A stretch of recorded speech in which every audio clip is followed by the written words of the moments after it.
E aí pessoas, tudo bem com vocês? Eu espero que vocês estejam muito que bem. No vídeo anterior eu pedi a ajuda de vocês pra escolher um novo nome do canal e fazer uma nova arte, tudo aqui pro canal, né? O canal teve que passar por algumas mudanças. Eu falei que não ia fazer um vídeo só sobre isso, mas vou aproveitar esse início desse vídeo aqui pra falar. Quem me acompanha lá no Instagram, pelos stories, viu o processo ali de escolha, de criação da arte. Acabou ficando Eita Jeff, por aqueles motivos que eu já falei. Inclusive eu percebi que eu falo isso no dia a dia. Agora depois que eu mudei o nome do canal, toda vez que eu falo Eita, eu paro e penso, nossa, falei eita, sabe? Então é uma coisa que tá no meu vocabulário, uma coisa que tá no dia a dia, então acho que ficou legal, ficou a minha cara. Obrigado a todo mundo que me ajudou, que deu sugestões, que deu dicas e conselhos e tudo mais. E agora é Eita Jeff, o nome do canal. Bom, como prometido, aqui está o vídeo de 50 fatos sobre mim. Eu abri caixinha de perguntas lá nos stories. Inclusive, achei que bem poucas pessoas interagiram, mandaram perguntas lá na caixinha, tá? Eu esperava mais, mas tudo bem, deixa estar. Ainda bem que algumas das pessoas que mandaram perguntas, mandaram várias. E aí eu consegui 30 perguntas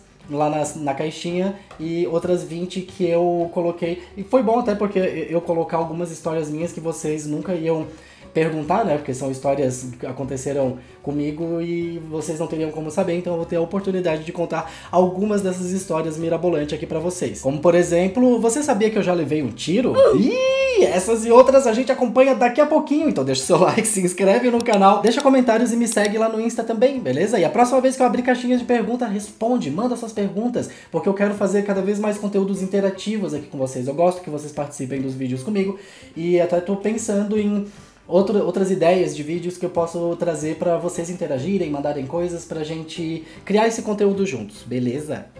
Fechou? Então bora! Primeiro fato sobre mim. Meu nome completo é Jefferson Johnny Garcia. No outro vídeo eu falei que o meu nome social era Jeff, alguém deu a entender que o meu nome de registro de batismo é Jeff mesmo. Não, eu quis dizer que é o que eu uso em sociedade, o que eu uso no dia a dia. Todo mundo me chama de Jeff, ninguém me chama de Jefferson, inclusive odeio que me chame de Jefferson, parece que eu fiz alguma coisa errada. Então meu nome é Jefferson Johnny Garcia. Segundo fato sobre mim, toda a minha família me chama de Johnny, que é o meu nome do meio, exceto a minha irmã mais nova, que me chama de Jeff ou de Mamão. Como a gente é muito amigo, muito parceiro, fizemos faculdade juntos, a gente saía pra balada juntos, né, e temos um círculo de amigos em comum, então ela acabou se acostumando a me chamar de Jeff também. Mas todo o resto da minha família, pai, mãe, tios, tias, primos, primas, todo mundo me chama de Johnny. E todo mundo que é fora da minha família, que trabalha comigo, que são meus amigos, me chamam de Jeff. Terceiro fato, minha idade, eu tenho, neste momento, 37 anos. Eu sei, todo mundo vai falar, meu Deus, Jeff, não parece, você parece ter menos de 30. Eu ouço isso o tempo todo, toda vez que eu falo a minha idade, mas é porque eu tomo sangue de virgens toda lua cheia. Mentira, eu tô brincando, nem existem mais virgens, né, hoje em dia. Eu não sei, eu acho que é a genética, eu também sempre cuidei muito da minha pele, fiz skincare, passei cremes e tudo mais. A minha mãe, por exemplo, ela tá com 62. Minha mãe, e ela tem muito poucas rugas, assim. Meu pai já tá mais maracujazinho, mas a minha mãe, ela tem uma pele muito boa e eu puxei mais o biotipo da minha mãe, assim. Embora eu tenha traços muito parecidos do meu pai, de rosto principalmente, mas eu puxei muito a genética da minha mãe, e a minha mãe tem uma pele muito mais jovem do que parece pra idade dela, e eu puxei isso, graças a Deus. Quarto fato sobre mim, esse quem mandou foi o amigo Fusco. Qual a sua altura? Eu meço 1,72, 1,72 m. Quinto fato sobre mim, o Fusco e a Nicole mandaram, qual o seu signo? O meu signo é Libra, com ascendente em Aquário. Deixa eu ver meu mapa, deixa eu ver meu mapa astral. Vou botar o mapa aqui na tela pra vocês verem. Vênus, Escorpião, Mercúrio em Libra, Marte em Capricórnio, Júpiter em Peixe, Saturno em Sagitário, Urano em Sagitário, Netuno em Capricórnio, Plutão em Escorpião. Ascendente Aquário, meio do céu Escorpião, descendente Leão e fundo do céu Touro. Eu não sei muito, eu entendo até moderadamente de signos. Eu acho que eu sou bem libriano, eu tenho uma personalidade bem libriana mesmo. Um amigo meu que lê mapa astral, enfim, que é uma bicha bruxa, ele, quando leu o meu mapa astral, ele disse que o meu mapa astral é de uma grande biscate. O que isso quer dizer? Tenho muito fogo no rabo. Mas, ao mesmo tempo, eu sou muito fiel, muito carinhoso, sabe? Muito tudo. Eu sou perfeito, gente. Até parece, não sou nada. Sexto fato sobre mim, a Jaque e o Ti mandaram. A Jaque mandou, de onde são seus pais, sua família? Conte para nós um pouquinho do seu berço. E o Ti perguntou, você é de São Paulo? Eu sou de Florianópolis, capital de Santa Catarina, fica no sul do Brasil. Minha família toda é de lá. Eu tenho um pai, uma mãe, 2 irmãs, uma mais velha e uma mais nova, um sobrinho, e aí todo o resto da família, que é tios, tias, primos e primas, avós e avós. Mentira, avós eu não tenho mais, eu tenho uma vozinha só que ainda é viva. E quem é natural de Floripa, lá a gente chama de manezinho da ilha. Quem nasceu em Florianópolis são manezinho da ilha. Igual, tipo, quem é do Rio de Janeiro é carioca, quem nasce em Floripa é manezinho da ilha. Somos manezinhos, falamos rápido pra caramba. Eu já perdi muito do sotaque. Mesmo antes de sair de Floripa, eu já tinha perdido muito do sotaque, eu não sei porquê, mas eu acho que porque eu lia muito. Eu tenho essa impressão de que por causa da leitura, que eu lia muito, muito mesmo, eu lia muitos livros, e eu fui, meu vocabulário foi mudando, a minha oratória foi mudando, e aí eu acabei perdendo. E depois, agora que eu tô há 7 anos em São Paulo, eu já peguei um pouco do sotaque paulista também. Então eu já falo você, o meu R nem sempre é tão puxado, porque lá em Floripa a gente fala porta, portão, porquê, e aqui em São Paulo é porta, portão, porquê. Então eu puxo já um pouquinho desse R paulista, já tenho várias outras coisinhas que às vezes eu percebo que eu tô falando mais paulista, mas é porque não tem como, né? Eu tô aqui, daqui a pouco vai fazer uma década que eu moro aqui em São Paulo, a gente acaba pegando o sotaque mesmo. Mas é isso, então eu sou de Florianópolis, Santa Catarina. É uma ilha, metade continente, rodeado de água, muitas praias, uma cidade maravilhosa. Mas para trabalhar, para seguir carreira, para ganhar bem, lá é difícil. Não que em São Paulo seja fácil, mas São Paulo é um pouco menos difícil. Tem mais oportunidades porque tem mais, principalmente na minha área, né? De publicidade, de audiovisual, já vou chegar nessa parte, mas aqui em São Paulo tem muito mais mercado para se trabalhar, a gente consegue ganhar melhor e crescer mais nessa carreira. 7º fato sobre mim, quem mandou foi os fofos lá do canal Habla Tudo. Obrigado, meninos. Inclusive, quero nossa collab. Vamos fazer uma collab, nós 3. Por que e quando você saiu de Floripa? Ainda tem família aqui? Então, eu vim pra São Paulo em 2017 com o meu ex-marido, o Will, maravilhoso. Beijo, Will, amo ele, meu melhor amigo hoje. O Will é diretor de audiovisual, ele é cineasta, né, formado em cinema, ele tinha uma produtora de cinema lá em Floripa. E aí eu já estava fazendo a faculdade de publicidade, trabalhando em agência, eu trabalhava de home office, numa agência de marketing digital. E o mercado de audiovisual, como eu disse, lá em Floripa, péssimo, horrível para conseguir trabalhar, para conseguir job, para conseguir produzir alguma coisa. O Will, a gente já tinha alguns amigos, principalmente amigos do Will, assim, que também do audiovisual, que já estavam morando aqui há algum tempo, outros estavam se mudando também naquela época pra cá. E aí ele resolveu me convidar, perguntar o que eu acharia de vir pra São Paulo. Ele achou que eu ia ter muito medo, que eu ia, talvez eu não fosse querer, mas eu prontamente quis. Achei ótima a ideia. Eu tinha realmente um pouco de medo de São Paulo, da violência de São Paulo, mas é uma cidade que eu sempre gostei por tudo que ela tem pra fazer aqui, todos os lugares que você pode conhecer, para você consumir cultura, consumir arte, entretenimento, baladas, compras. Enfim, São Paulo tem tanta coisa que dá pra fazer aqui. Enfim, tem tanta coisa que dá pra viver em São Paulo. É uma cidade tão legal, ao mesmo tempo que ela é tão suja e perigosa. E essa correria louca de capitalismo, de trabalhar e viver pro trabalho. Mas é uma cidade que eu gosto muito. Então a gente veio em 2017. Ainda tem família aqui? Eu tenho alguns familiares em Guarulhos.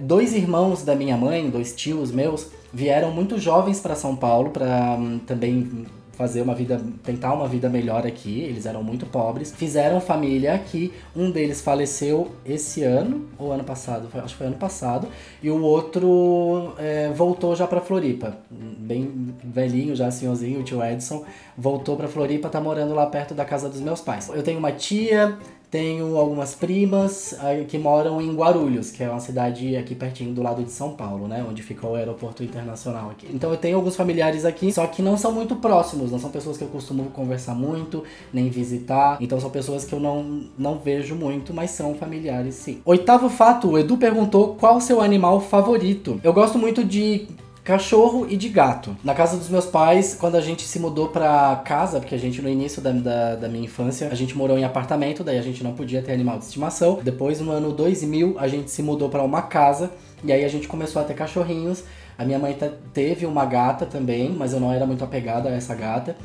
Então eu sempre gostei mais de cachorro, porém com o Will, meu ex, eu fiquei com o Will 9 anos e 7 meses, né? E quando eu conheci ele, ele já tinha a Shuffle, que é uma gata. Eu acabei adotando ela como filha também, eu me apaixonei muito por ela, eu passei a amar muito ela e ela a me amar também, ela era super apegada a mim. E eu gostei tanto dessa experiência de conviver por essa década com a Shuffle, que eu passei a gostar mais de gatos.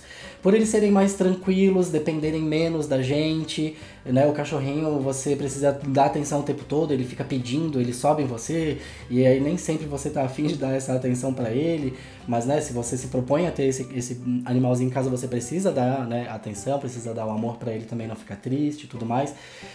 O cachorro é mais difícil de domesticar, de fazer xixi e cocô no lugar certo, tudo mais. O gato já é muito mais disciplinado quanto a isso. Então, eu achei muito mais tranquilo, mais confortável ter gato. E a Shuffle é uma gata extremamente amorosa. Muita gente diz que gato não gosta, né, dos donos, gato é arisco, gato não demonstra tanto carinho, tanto amor quanto o cachorro, mas o relacionamento que eu tive com a Shuffle não foi bem assim. A Shuffle ela sempre foi muito apegada a mim. Pra onde eu ia, se eu saía do meu escritório, do estúdio que eu tinha lá, ia pra sala, ela ia atrás de mim. Se eu ia pro quarto, ela ia atrás de mim, ficava sempre pertinho de mim, pedia carinho e tudo mais. Ela sempre foi muito amorosa. E eu amei ter gato, e se eu puder ter de novo, nesse apartamento aqui ele é muito pequeno, tanto pra ter cachorro quanto pra ter gato. Eu acho que não é confortável pros bichinhos viverem num apartamento tão pequenininho assim, mas quando eu puder, que eu tiver num apartamento maior ou numa casa, eu acho que eu vou querer ter um gato de novo. Porque eu gostei muito da experiência de conviver com um gatinho. E o Edu também perguntou o nono fato, que é um animal que mais te dá medo. O animal que mais me dá medo são as aranhas, e são aquelas aranhas grandes, as aranhas mais peludas. A aranha normal, doméstica, essas que tem aquela perna grande, ou aquela bem pequenininha que dizem que atrai prosperidade, dinheiro, eu não tenho medo. Agora, aquelas aranhas mais feias assim me dá um asco. A minha irmã mais nova é aracnofóbica, se ela vê... Hoje em dia eu acho que ela tá um pouco melhor quanto a isso, mas eu lembro que de uma época que se ela visse uma aranha, ela ficava em estado de choque. Ela travava, ela não conseguia parar, ela só se tremia, ela não conseguia pensar, não conseguia fazer nada. Aracnofóbica mesmo. Eu não chego nesse nível, mas é o animal que mais me dá medo e que mais me causa repulsa, assim, se eu ver uma aranha dessas grande aqui em casa e eu tiver que matar, vai... Sabe, daquele... aquela coisa... Não gosto. Tenho... 10º fato sobre mim, também o Edu. O Edu mandou várias perguntas. Obrigado, Edu. Valeu, amigo. O Edu mandou filme favorito. Eu não sei, viu? Muito difícil pensar nisso. Eu sempre penso, quando me perguntam, qual é o seu filme favorito, música favorita, série favorita, diva pop favorita, pra mim é muito difícil porque eu não tenho esse tipo de apego com essas coisas. Tem vários filmes que eu adorei assistir, ou que eu assisti mais de uma vez, mas eu acho... Primeiramente, em minha defesa, que claro, vão falar um filme super cabeçudo. Eu adoro assistir filmes também com bons roteiros. Bom, não que esse que eu vou falar não tenha um bom roteiro, o roteiro dele é incrível. Mas que tenham roteiros inteligentes e tudo mais, eu adoro filmes assim também. Assim como gosto de um bom blockbuster, só pra gente se divertir com aquela história, sabe? Não tenho muito problema com esse tipo de coisa, eu assisto de tudo. Mas como eu amo muito animação, eu gosto muito de assistir animação. Inclusive, é muito mais fácil chorar assistindo uma animação da Disney, da Pixar, do que assistindo um filme live action. Então, acho que um dos filmes mais marcantes da minha vida, da minha infância até hoje, que eu sou muito apaixonado pela história, por tudo mais, pelos personagens, pelo roteiro, é o Rei Leão. Eu amo o Rei Leão, acho que é um dos filmes da minha vida, assim. Vou botar aí como Rei Leão, tá? Rei Leão vai ser o meu filme favorito, então, pra eu dar uma resposta, pra não ficar sem resposta. Fato número 11. Músicas do momento. Pra preencher essa grade, porque eu não consegui 50 perguntas de vocês, eu trouxe algumas histórias minhas e outras eu dei uma olhada em listas de tags de 50 fatos que pudessem me inspirar. Eu acho que é legal trazer músicas que eu tô ouvindo no momento. Principalmente nesse momento pós-término, que foi um término muito triste pra mim, foi muito difícil, porque foi algo que eu acreditei muito, eu apostei muito, então eu fiquei muito sem chão quando eu terminei com um tom. Tem 3 músicas que eu tô viciado, que eu tô ouvindo muito, que são muito boas de beat, de letra. As letras dessas 3 músicas, bom, deixa eu falar primeiro quais são as músicas. La Muerte, de Luísa Sonza, Tudo Seu, da Marina Sena, do novo álbum da Marina, e Partiu Capoeira, também do novo álbum do novo álbum da Marina Sena. São 3 músicas que eu gosto muito do beat, né, do ritmo, gosto muito da letra e principalmente a letra fala muito sobre o que diz o meu coração nesse momento pós-término, né? Coisas que, por exemplo, seriam letras que poderiam ser eu falando essas coisas pro Tom. Então eu tô ouvindo essas músicas no repeat, são as minhas músicas de superação, porque são músicas que me ajudam um pouquinho a entender o que tá se passando dentro de mim, e me ajudam a me empoderar, a não esquecer o meu amor próprio em primeiro lugar, antes de amar outra pessoa, de querer outra pessoa, como eu me sinto nessa relação e o que eu deixo que façam comigo ou não. Então são 3 músicas que eu tô ouvindo no repeat, por esse motivo e porque são músicas muito boas e eu tô extremamente viciado nessas 3 músicas. Fato número 12, o Edu perguntou qual o seu prato favorito e o Giovanni Marques, o G, perguntou qual a sua comida favorita. Minha comida favorita é sushi, eu acho. Também é outra coisa que é muito difícil, porque eu gosto de muita coisa. Eu gosto muito de massas, lasanha, nhoque, eu sou louco por nhoque. Mas eu acho que assim, uma coisa que eu babo, que eu penso, que delícia comer um sushizinho, um salmãozinho. Eu amo salmão. Tanto cru, quanto grelhado, quanto frito, com crosta, sem crosta. Eu amo salmão e eu amo sushi. Amo sushi. Quer me fazer feliz? Me dar um presente, um mimo, recebidos? Manda um sushi aqui pra casa, que eu vou adorar comer. O Lucas, amigo Crazy, me perguntou o que você mais odeia comer. O que eu mais odeio é muito fácil, que é uma coisa que eu não gosto nem do cheiro quando o negócio tá cozinhando, que é o bucho do boi, que se faz lá no sul, se chama de dobradinha, que é um prato que se faz com esse bucho e mais um monte de coisa que coloca. Meu pai faz de vez em quando, o meu falecido avô fazia muito dobradinha, e só o cheiro daquele bucho cozinhando na panela de pressão já...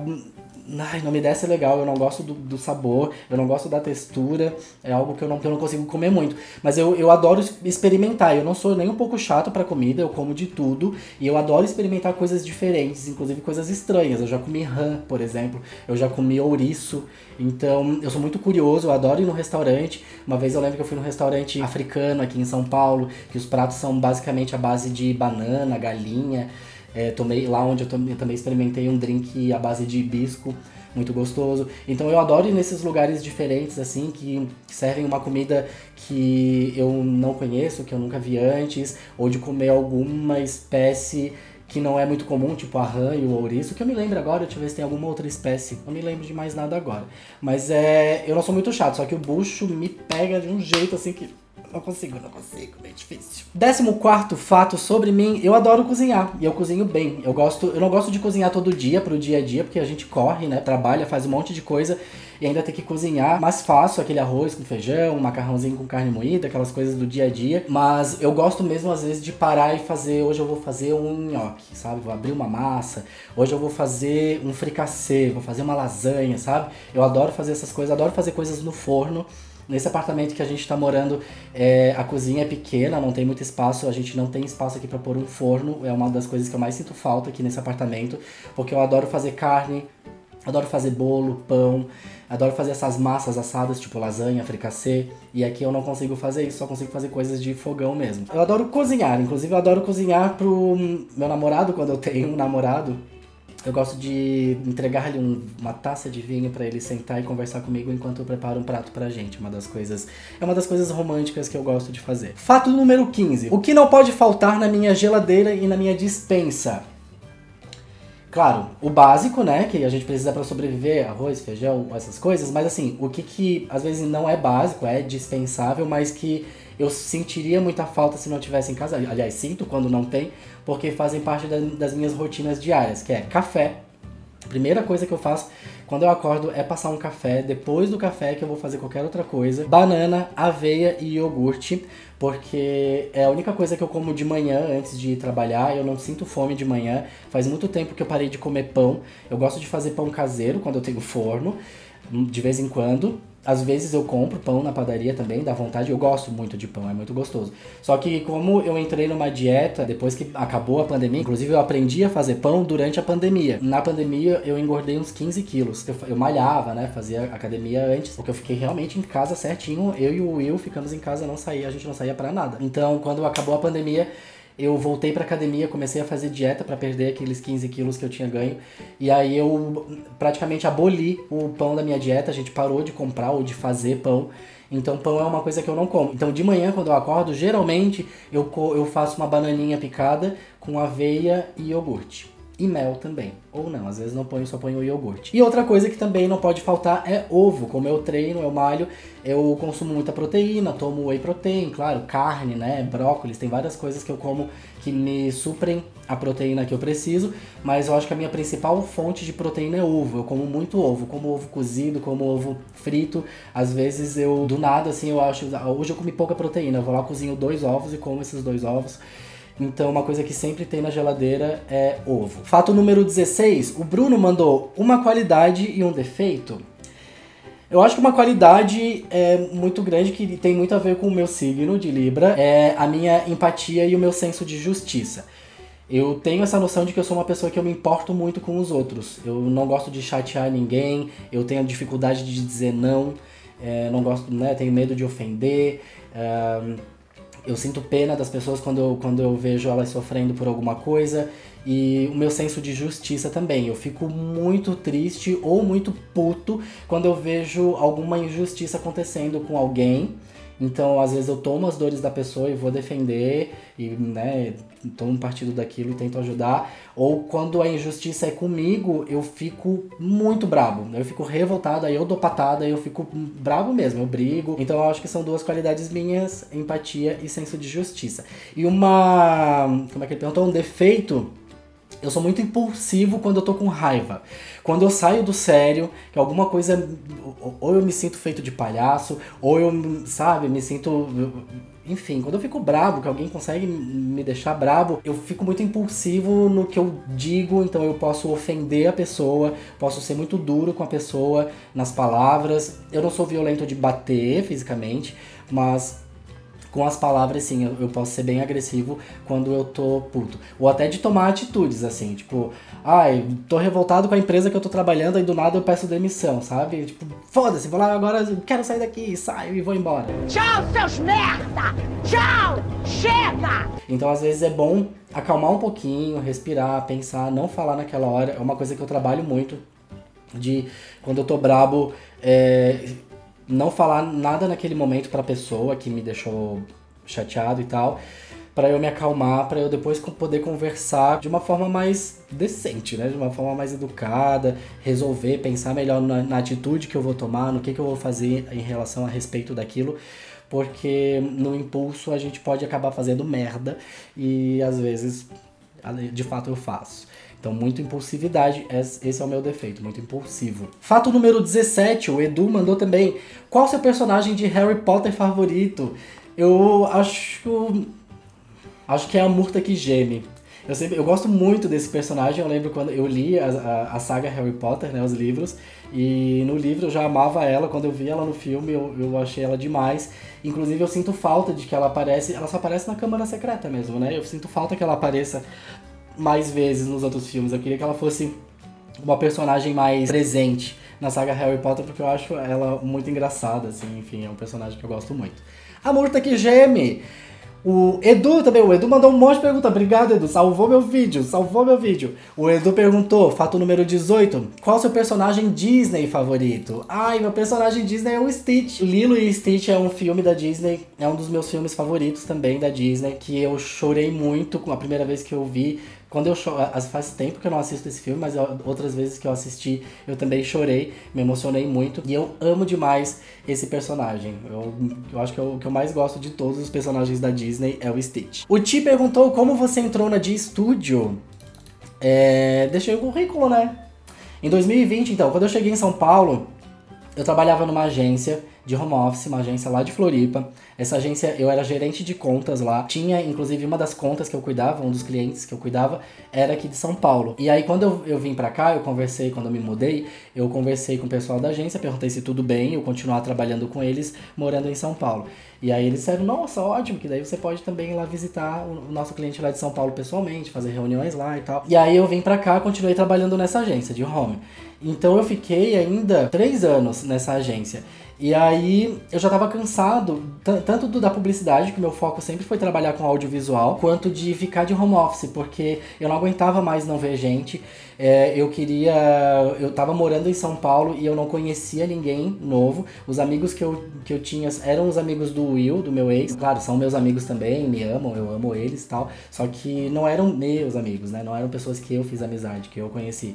Então eu não conhecia muito, não saía muito de casa e tal, então eu tava cansado. Em 2020, eu comecei um curso de produção audiovisual para me especializar, porque na faculdade eu já tive audiovisual, fotografia, marketing. Na faculdade de publicidade a gente tem muita coisa, né? A gente estuda várias coisas, um pouquinho de cada coisa, e aí depois você escolhe para onde você quer ir e se especializa naquilo.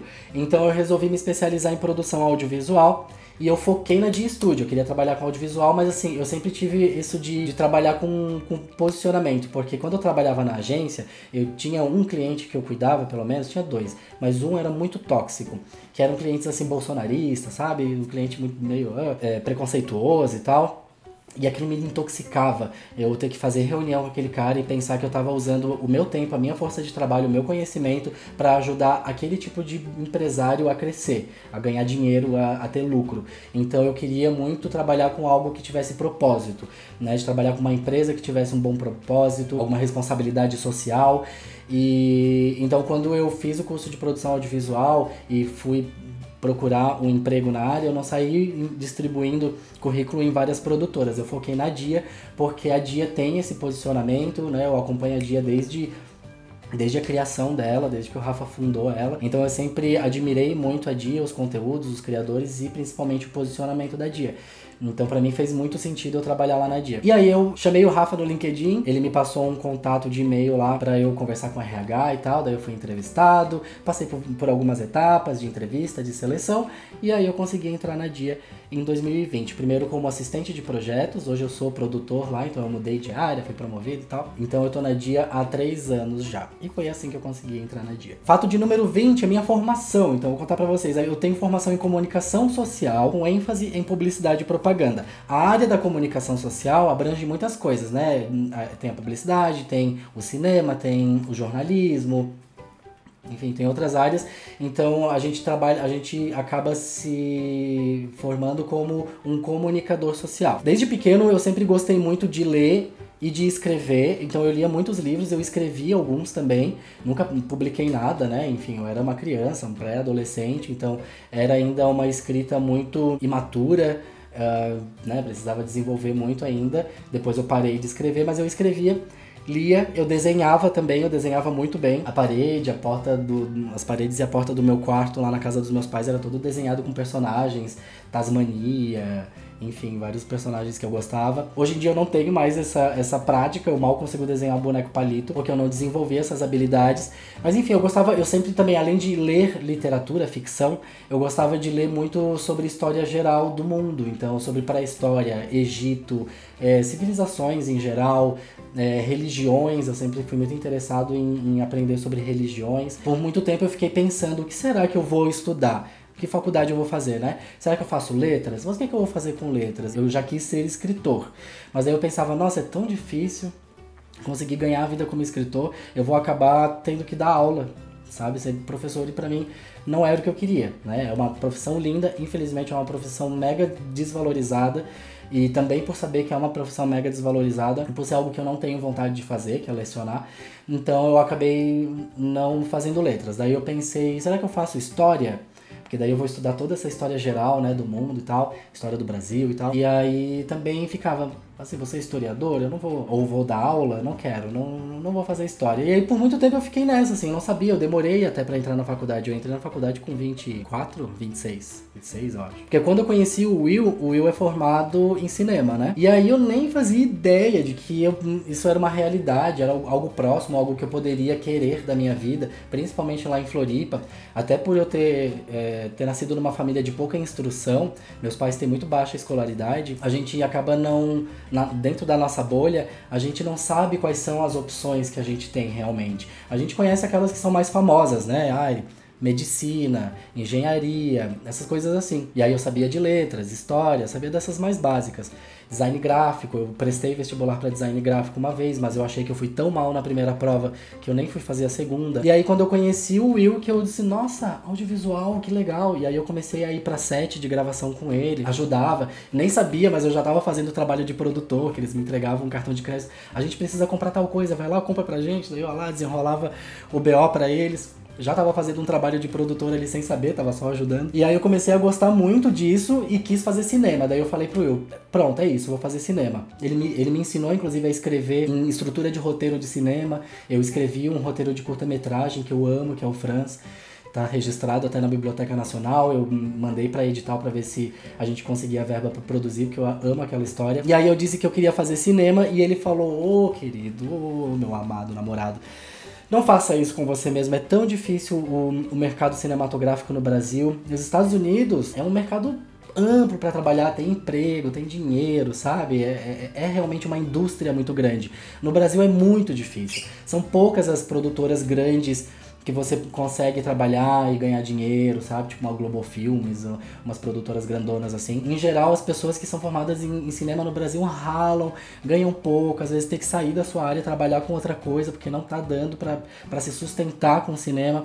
Então, se você quer trabalhar com audiovisual, ele me falou, faz publicidade, porque tem audiovisual na publicidade e também tem dinheiro. Porque você vai trabalhar com capitalismo, você vai trabalhar com as donas marcas, né? Com quem investe nesse audiovisual.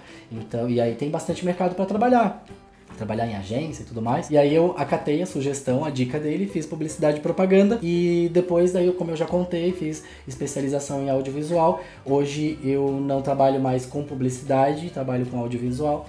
E tudo pau. E é isso. Fato de número 21. Meus empregos. Eu tive tantos empregos, eu já enchi uma carteira de trabalho inteira, tive que fazer outra porque não cabia mais nada na primeira carteira.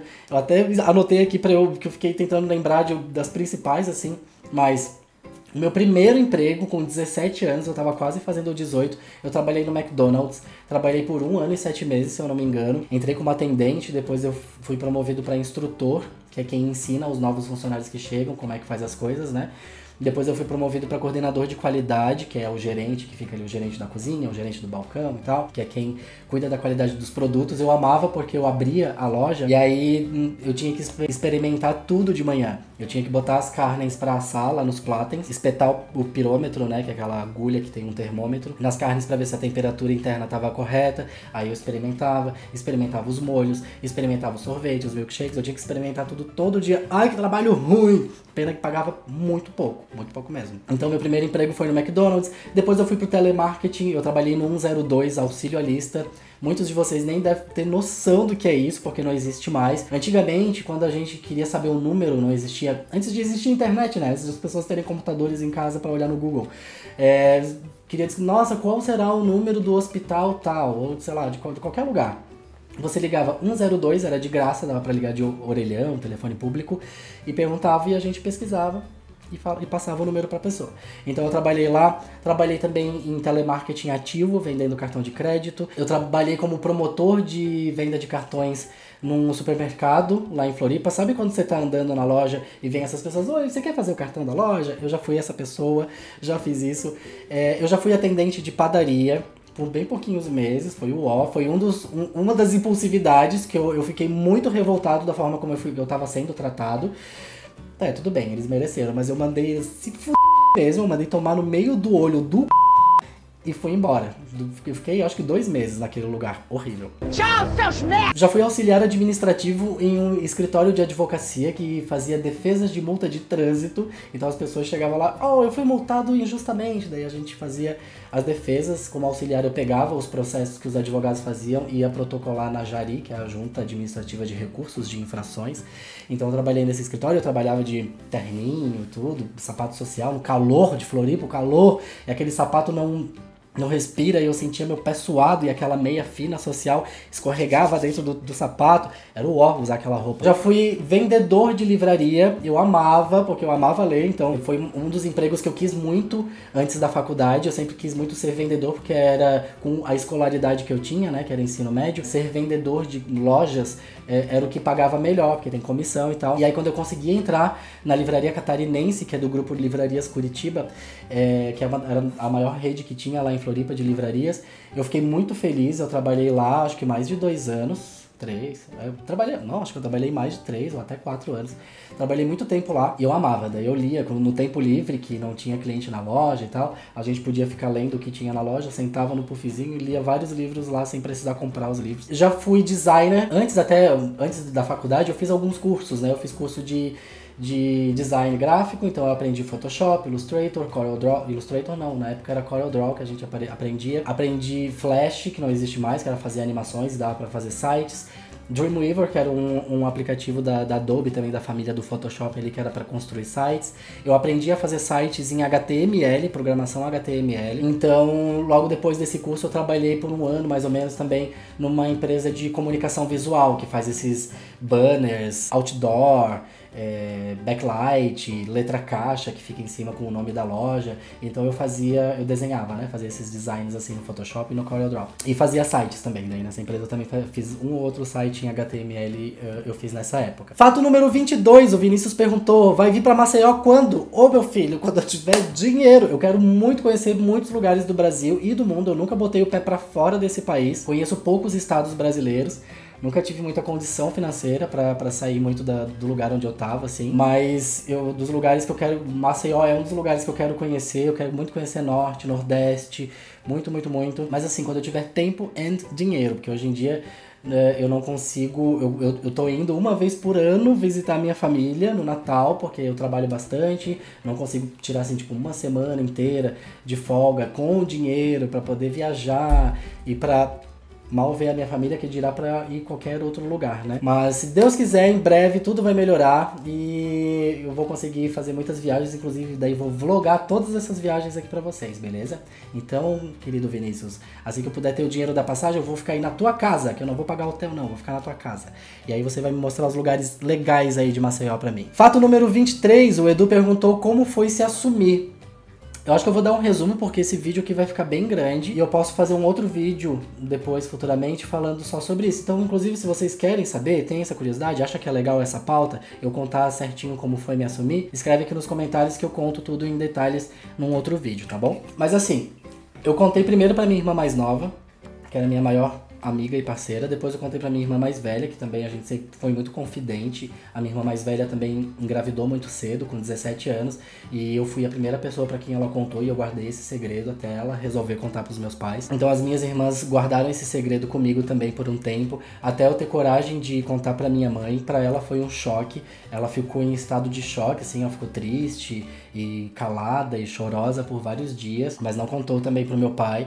E aí o meu pai, que era o mais difícil de todos, porque o meu pai é militar, meu pai sempre foi muito machista, muito, até homofóbico, então eu tinha muito, muito medo. Meu pai nunca foi violento, eu nunca apanhei dele, por exemplo, mas eu tinha muito medo da reação dele quando eu ouvisse isso, né, de pelo menos então, querer que eu saísse de casa, não queria mais que eu morasse com eles. Então eu demorei muito pra ter coragem de contar pro meu pai. Quando eu contei, ele meio que já esperava que um dia essa notícia fosse chegar. Claro, ficou triste também, mas não tão abalado quanto a minha mãe, ele meio que já esperava. E com o tempo, foi muito louco, porque com o tempo os dois, né, mas principalmente o meu pai, eu percebi que ele começou a estudar, pesquisar na internet, por que as pessoas nascem gays ou viram gays, né, enfim, ele não sabia direito como é que isso acontecia. E ele começou a puxar assuntos sobre isso comigo, pra tentar me acolher e tudo mais. A princípio ele pediu pra eu só não levar pra dentro da casa dele, nenhum namorado e tal. Depois de um tempo, até por coisas que aconteceram, porque eu acabava me distanciando deles pra poder namorar e tudo mais, ele mudou de ideia, ele começou a convidar os meus namorados, dizia, né, pode trazer teu namorado, pode ir pra cá e tal, pode dormir aqui com ele e tal. Então mudou totalmente. Hoje em dia a minha irmã mais nova também, ela é lésbica. Então lá em casa dos 3 filhos tem um gay, uma lésbica e uma hétero. E hoje em dia eles são muito tranquilos, muito tranquilos com a gente. Tanto meu pai quanto a minha mãe, eles não têm problema nenhum com isso. A gente é muito feliz que eles conseguiram, né, depois da fase de adaptação, de passar aquele choque, aquele impacto, e eles absorverem essa ideia, porque a gente sabe que é difícil para uma pessoa de pouca escolaridade, que foi criada dentro de uma sociedade, de uma família, né, um contexto muito machista e tal, muito homofóbico, aceitar esse tipo de coisa. Pra muita gente é muito pior. Então eu fui muito privilegiado de ter pais que, por mais que eles não entendiam essas coisas, eles acolheram a gente, e hoje em dia eles super aceitam e gostam dos nossos namorados e namoradas, né, da minha irmã. Então é bem tranquilo na nossa família hoje em dia com isso. Fato número 24, eu já casei 2 vezes. Eu tive esse relacionamento com o Will, de 9 anos e 7 meses, que foi um relacionamento incrível. O Will é uma pessoa, ele tem a mesma idade que eu, mas ele sempre foi muito mais inteligente, mais maduro, sabe? Ele me ajudou muito a amadurecer, ele me ensinou muitas coisas, ele me ajudou a escolher a minha profissão, a minha faculdade. Graças a ele que eu tô em São Paulo, eu digo pra ele que graças a ele que hoje eu sou formado, que eu tô em São Paulo, que eu tô na DIA.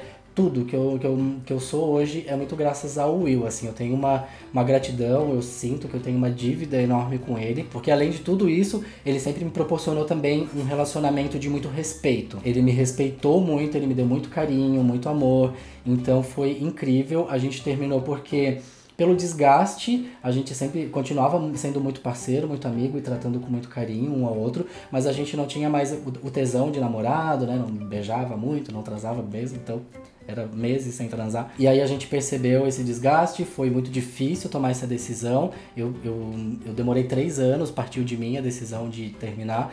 E por 3 anos eu fiquei incomodado com aquilo de querer viver outras coisas, né? Querer viver outros relacionamentos, ou querer viver um pouco solteiro também. Mas eu sabia tudo que eu tinha a perder e toda a gratidão que eu tinha, e tinha muito medo de que ele fosse sofrer muito, e ele não merecia nem um pouco sofrer depois de tudo que ele me proporcionou, né?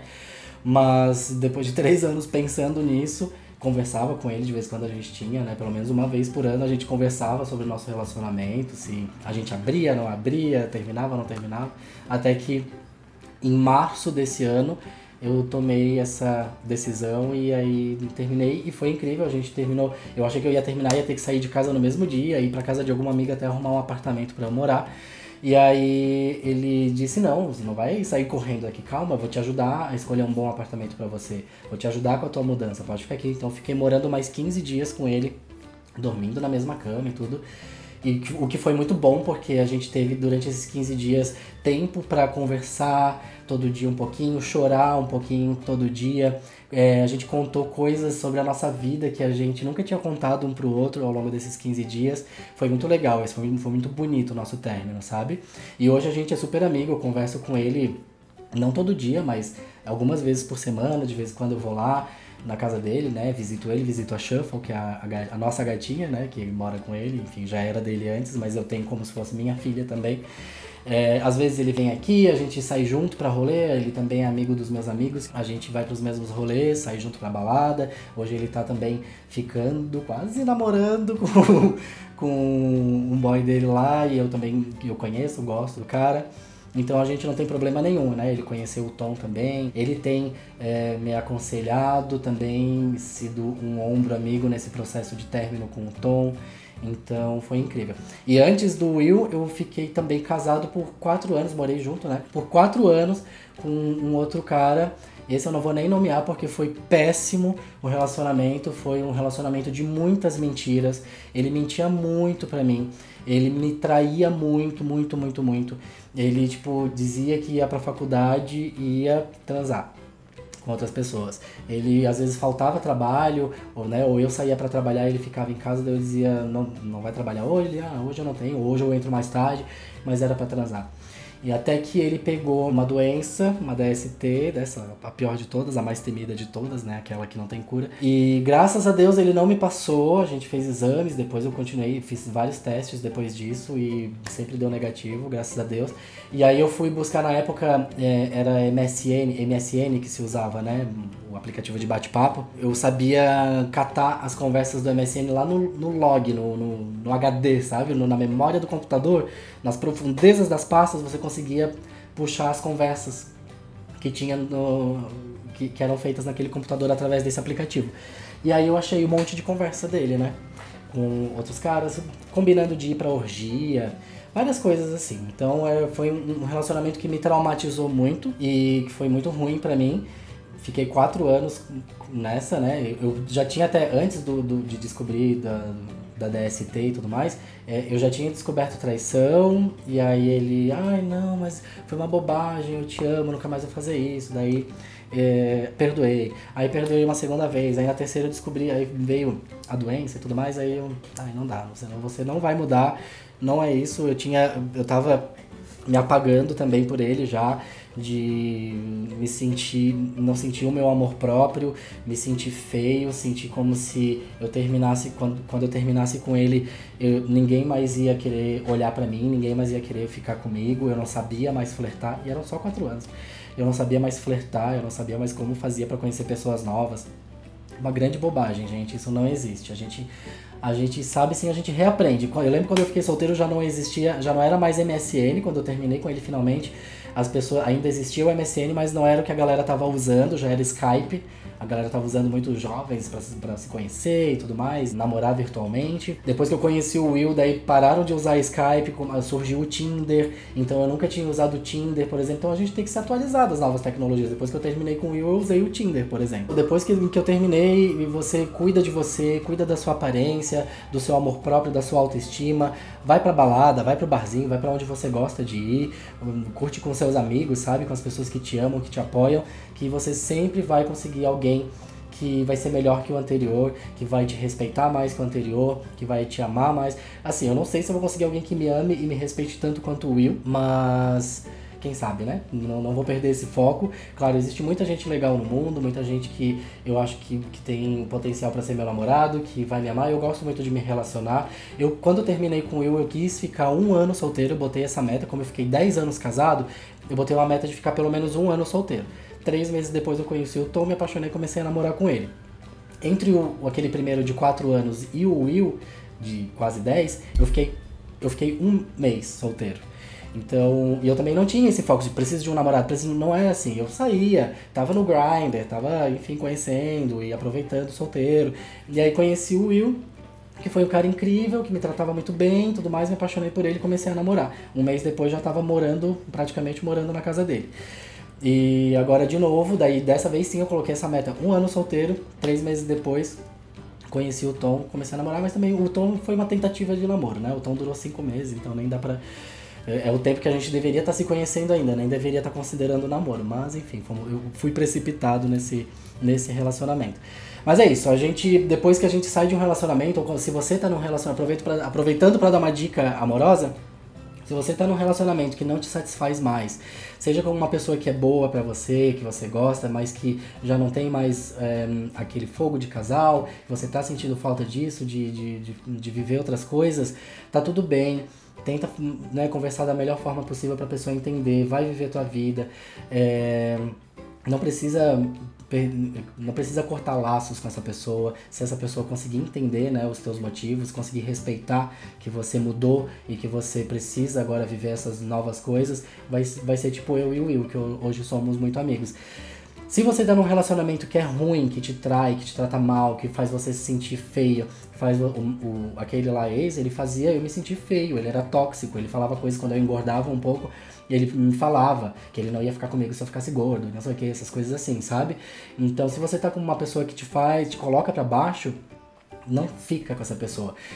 termina com ela, vai cuidar de você, vai fazer algo que faça você se sentir bem, faça você se sentir mais bonito ou bonita, vai pintar o cabelo, vai fazer qualquer coisa que você vai, com certeza, principalmente se você tá num relacionamento que é ruim, com certeza você vai achar alguém que vai te fazer muito mais feliz do que esse ranço que tá com você, tá? Não fica nessa aí de que, eu não sei mais como é que eu vou conhecer outra pessoa, eu não sei mais como é que flerta, eu não sei mais como é que começam pra ficar, conhece uma pessoa pra começar a ficar. Não existe, a gente descobre, a gente vai vivendo, e aí quando a gente vê, a gente já tá num outro relacionamento muito mais feliz que a gente nem imaginava que a gente poderia ter. Fato 25, o Márcio perguntou: por que o desejo de ser influencer digital? Como eu contei no outro vídeo, eu comecei a criar conteúdo pra internet na época do Snapchat. Eu adorava o Snapchat, eu achava muito divertido, eu era muito palhaço, eu ficava vlogando o dia inteiro, eu vlogava na faculdade, no trabalho, né, o meu trabalho permitia isso, em casa, biscoitava também, fazia um monte de palhaçada. E aí eu fui criando uma audiência no Snapchat, só que eu não via aquilo como audiência, era tipo pessoas me seguindo, pessoas que gostam das palhaçadas que eu faço. Eu não pensava nisso de ser influenciador, ganhar dinheiro com isso. Eu acho que nem era algo muito forte naquela época ainda. Isso era em 2014, eu acho. Acho que era isso, 2014. E aí é só ver quando que o Instagram lançou os stories. Eu gostava muito daquilo, e aí o Instagram lançou os stories, que era uma ferramenta chupada ali do Snapchat, né, pra trazer as pessoas pro Instagram, que as pessoas estavam usando muito o Snapchat, e deu certo, né, o Snapchat morreu, as pessoas pararam de usar o Snapchat, e eu não quis continuar fazendo aquilo nos stories, porque no Instagram tinha a minha família, os meus amigos, as pessoas que me conheciam, no Snapchat era todo mundo, tinha uma ou outra pessoa que me conhecia, que era amigo, mas a maioria das pessoas eram pessoas que eu não conhecia, então eu não tinha vergonha de fazer aquilo. Mas eu tinha vergonha de saber que os meus pais, sei lá, meus familiares, meus amigos, alguém pudesse ver aquelas palhaçadas minhas no Instagram, então eu parei de fazer. E porque eu não tinha esse foco de ser criador de conteúdo, né? E aí comecei a trabalhar com audiovisual e tudo mais. Sempre gostei de audiovisual, comecei a trabalhar lá na Dia, por trás das câmeras, ter mais contatos com criadores de conteúdo. E eu comecei a sentir falta também de fazer isso em algum momento. De poder criar o conteúdo que eu quero. O conteúdo que a gente cria lá na Dia é muito legal, muito divertido, eu adoro. Só que o conteúdo ele já vem formatado pra mim e eu produzo, né? Eu e a minha equipe, enfim, claro, né? Não faço nada sozinho lá, mas a gente produz. E aí eu comecei a sentir saudade de abrir uma câmera e falar o que eu tivesse vontade. Comecei a perceber também que é uma profissão que, além de ser divertida, ela pode dar um pouco mais de qualidade de vida. Por você poder fazer os seus horários, acordar mais tarde, eu gosto de dormir até tarde, gosto de trabalhar, de produzir à noite. Ó, eu tô gravando agora, são 10h06, 22h06 da noite. Então, né, e depois é capaz de eu começar já a editar esse vídeo e até de madrugada editando. E em contrapartida, amanhã eu vou querer acordar 10, 11 da manhã. Amanhã é sábado, né? Tem esse negócio de você poder fazer seus horários. Eu acho que ela pode dar um conforto, uma estabilidade financeira também. É muito difícil, claro, né? De crescer e conseguir ter uma vida financeira estável como criador de conteúdo. Tem muita gente que consegue, mas dentro de um total de pessoas que criam conteúdo pra internet, a proporção de quem tem realmente uma vida confortável financeiramente, que tem dinheiro na conta pra gastar, sabe? É pouca gente. Os meus amigos, por exemplo, que convivem comigo, eles não são cheios da grana, eles pagam as contas deles, sobrevivem, né, do conteúdo deles, mas também, assim, batalhando para conseguir ter mais conforto, mais condições de poder viajar mais, de poder comprar as coisas que gosta, de poder gastar um pouco mais, de poder viver um pouco mais além de sobreviver. E até pela minha idade, uma das coisas que tem me incomodado muito é eu já estar com 37 anos, formado na faculdade, com experiência como publicitário, com experiência como produtor audiovisual, e parece que a minha vida financeira tá atravancada, sabe? Eu trabalho, vivo para pagar as porra dos boletos, das contas. E não consigo fazer uma viagem, não consigo encher meu braço de tatuagem que eu tenho vontade, não consigo fazer uma viagem pro exterior. E eu quero viver um pouco. Então, além de ter todo esse conforto de poder fazer os horários, trabalhar de casa, de eu gostar, achar isso muito divertido, tem também a parte que eu acho que tem o potencial para crescer e ter um conforto financeiro também com essa profissão. Mas eu tenho muita noção de que isso pode demorar muito. Uma coisa que, às vezes, as pessoas que começam a trabalhar com conteúdo, a criar conteúdo, acham que, eu vou abrir um canal no YouTube, daqui a um ano eu tô cheio da grana, tô rico. E aí, dá 6 meses, ela vê que tá com 150 inscritos, tá longe dela ganhar 1 centavo com isso, ela desiste. Então, primeiro você tem que ter que gostar de fazer. E segunda coisa que você tem que ter em mente, eu acho que meu trabalho na Dia me ajuda muito, que daí eu acabo conhecendo muito como funciona esse mercado, eu tenho muita noção de que isso pode demorar anos para eu conseguir me sustentar, trabalhar só com isso e pagar todas as minhas contas só com esse canal no YouTube, sabe? Então, eu tenho muito já essa visão estratégica, eu tenho muito essa noção, né, de que eu preciso ser perseverante, de que eu preciso gostar de fazer isso, porque eu vou fazer isso por muito tempo sem ganhar nada, e vou ter que continuar fazendo se eu quiser, né? Ou eu desisto daqui a um ano, ou eu vou ter que continuar fazendo porque gosto, até que eu consiga extrair lucros, né? Extrair uma vida confortável disso aqui. E por isso também é tão importante vocês estarem comigo, né? E vocês têm me motivado muito. É muito legal eu perceber o quanto vocês gostam desse canal, o quanto vocês gostam desses vídeos, o quanto vocês gostam da minha pessoa, né, o quanto eu agrado vocês. Por isso é muito importante que vocês comentem também, não só pelo engajamento, claro, se inscrever, dar o like e comentar, são coisas que a gente sempre pede, porque às vezes vocês esquecem. E isso ajuda o canal a crescer, né, pro algoritmo, entender que o canal é legal, os conteúdos são relevantes e mostrar para mais pessoas. Mas os comentários, além dessa questão de engajamento pro algoritmo, tem também a parte que me motiva, que eu vejo o quanto vocês estão gostando ou não de algumas coisas, ou que vocês querem que eu faça, né, ou que vocês têm vontade que eu traga aqui pro canal. Por isso que eu peço, comentem mesmo o que vocês gostam ou não gostam, me deem ideias, sugestões, porque eu vou ter sempre ponderar, ver se é possível ou não, se eu também vou estar confortável ou não de fazer essas coisas, e principalmente quando vocês me apoiam, elogiam, assim, eu me sinto muito lisonjeado, eu me sinto muito feliz, sabe? Muito satisfeito, isso me motiva a continuar fazendo isso. Eu tô falando muito, um fato sobre mim é que a minha voz é fraca, e se eu falo demais assim, ela começa a falhar. Eu já tô sentindo a minha voz cansada. E a gente tá só na metade. Esse vídeo tá gigante. Eu até pensei em dividir em 2, tá? Fazer parte 1 e parte 2. Mas vamos até o final. Fato de número 26. O G mandou. Conte sobre sua relação familiar. A gente tem uma relação muito boa lá em casa. Como eu já contei um pouquinho ali sobre como foi me assumir, né? Minha sexualidade pros meus pais. Então dá pra perceber um pouco, assim, que a gente é uma família que se ama e se acolhe, né, e se respeita, enfim, muito. A gente tem um grupo no WhatsApp que a gente conversa, que é meus pais, minhas irmãs, meu sobrinho, né, e eu. E a gente, então, todo dia dá bom dia, boa noite, conversa sobre coisas do dia, o dia inteiro lá. Eu interajo pouco, mas eu interajo um pouco com o WhatsApp de modo geral, porque eu tenho ranço do WhatsApp, que é muito grupo, então até de amigos também respondo pouco, sempre olho, leio o que tá acontecendo, mas falo pouco porque tem muito grupo para dar atenção. Os de trabalho são os que eu mais interajo porque, né, trabalho. Então, quando eu não tô trabalhando, geralmente eu abandono o celular, eu esqueço que ele existe. Às vezes até Instagram, eu fico meio longe do Instagram porque eu fico um pouco enjoado, assim, dessas coisas. Mas a nossa relação familiar é muito boa, a gente se ama muito, se apoia muito, né? Claro, a gente tem problemas, às vezes acontece alguma briga, alguma discórdia, mas a gente sempre se perdoa e volta a ficar bem. A minha mãe tem depressão, então às vezes ela tem crises e a gente apoia ela e a gente tenta ajudar da melhor forma. O meu pai já teve câncer, enfim, já teve doente algumas vezes.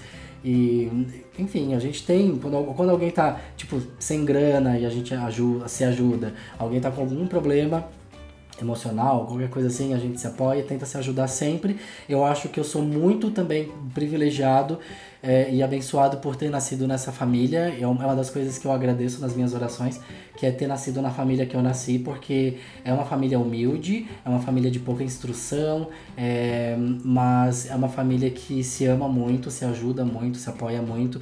Então eu sei que tem muita gente que tem problemas sérios, né, com violência, com falta de amor, enfim, tanto problema que tem familiar. A minha família eu acho tão boa. Eu posso dizer que a minha família é perfeita, com os problemas que ela tem. Quando eu olho e vejo as pessoas com problemas tão sérios, né, de familiares, assim.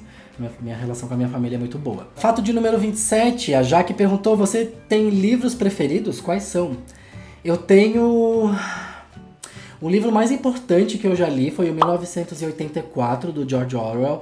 É um livro incrível que eu acho que todo mundo deveria ler. É uma leitura um pouco mais densa, até um pouco difícil de entender, né, de assimilar aquelas informações. É de lá que nasceu o termo Big Brother, que hoje é usado como reality, é porque lá eles chamam de Big Brother no inglês, né, no livro em português eles chamam de Grande Irmão, que é o governo que espia tudo que todo mundo faz dentro das suas casas o tempo todo, então é uma sociedade de controle, assim, fascista, né, e tudo mais. É uma história incrível, é uma história de uma sociedade distópica, mas que fala muito sobre como a sociedade que a gente vive hoje também, que não é exatamente daquele jeito, mas tem muitas características da nossa sociedade naquela do livro. Enfim, e o final dele também, não vou dar spoiler, né? Mas o final é angustiante, o final não é feliz, não espere um final feliz do 1984. E eu acho que os livros que eu gosto muito de ler, hoje em dia eu leio muito pouco, porque, né, trabalho, YouTube, jogo videogame, saio, balada, não sei o que, namora.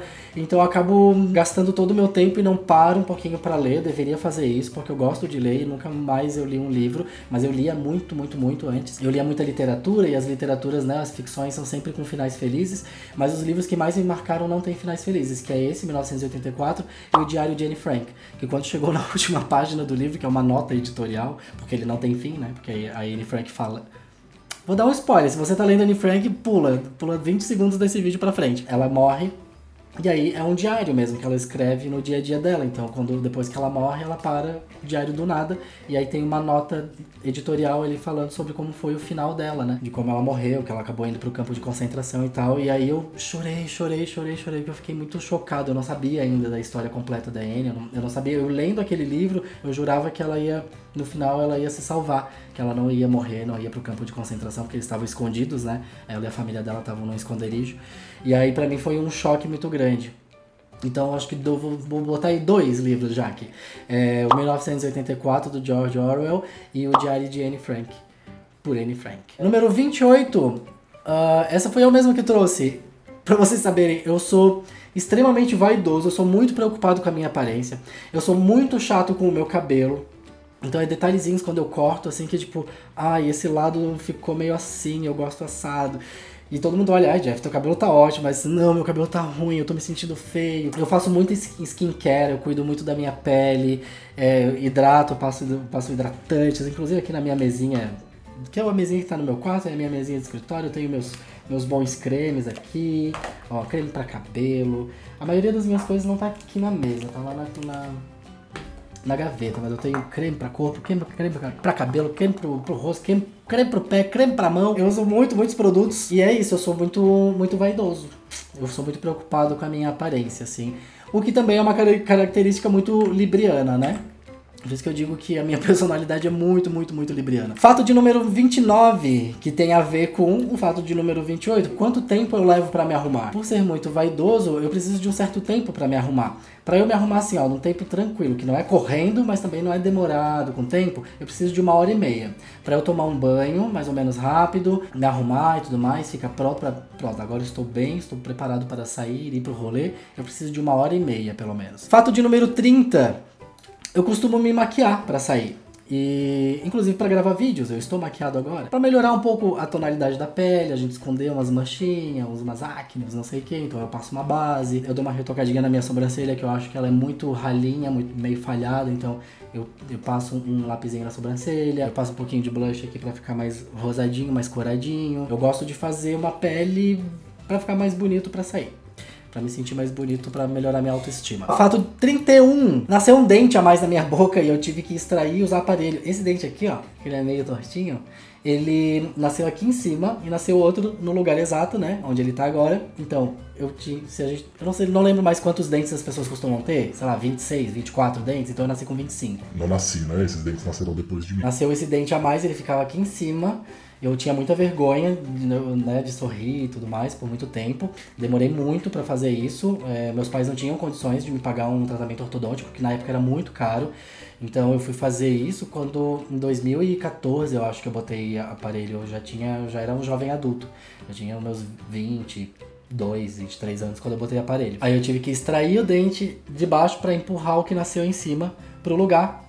Na época ele ficou direitinho, hoje em dia já faz alguns anos que eu tirei o aparelho, ele já deu uma entortadinha, talvez eu tenha que voltar a usar, nem que seja aquele aparelho invisível, alguma coisa pra botar ele de novo no lugar, pra desentortar ele de novo. Ou quem sabe eu boto uma lente de contato, né? Você acha legal botar lente de contato, botar as famosas facetas? Às vezes eu penso em fazer isso. Não tenho dinheiro, né? Mas quando eu tiver, terei. Então talvez eu, em vez de colocar o aparelho de novo, eu coloque facetas. Fato de número 32. O Jesus perguntou: como foi construído essa amizade linda entre você e os ex-participantes do CDB, né? Da Corrida das Blogueiras. Nunca desista de sonhar.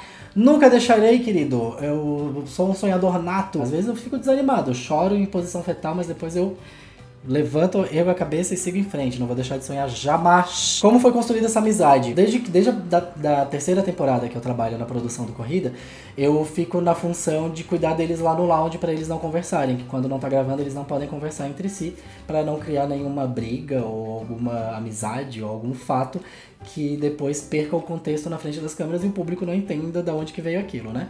Então eles têm que ficar quietinhos e eu sou a pessoa que fica lá sentadinha na frente deles pra garantir que eles não conversem. E ainda faço algumas outras coisas, às vezes ajuda a levar pro hotel, a servir o jantar deles nos quartos. Então acaba que eu sou uma das pessoas da produção que eles mais têm contato. Então, claro, tem um monte de gente lá trabalhando, tem os cinegrafistas, tem a direção, tem um monte de gente. E eu sou uma das pessoas que eles mais têm contato, que eles sabem o nome, que eles pedem tudo pra mim. Jeff, preciso de uma cola de unha. Jeff, preciso no banheiro. Jeff, não sei o que. Eu acabo criando muito vínculo com eles.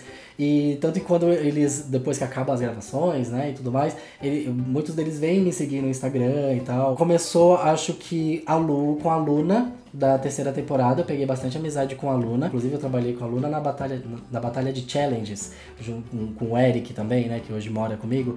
Eu conheci a Luna na batalha de challenges. E aí, então a Luna acabou criando essa amizade que foi construindo assim naturalmente, conversando por internet. Daí, quando ela veio pra São Paulo, ela ficou lá em casa, precisava ir pra um evento. Mas, Jeff, posso ficar na tua casa? Pode, vem, fica aqui em casa.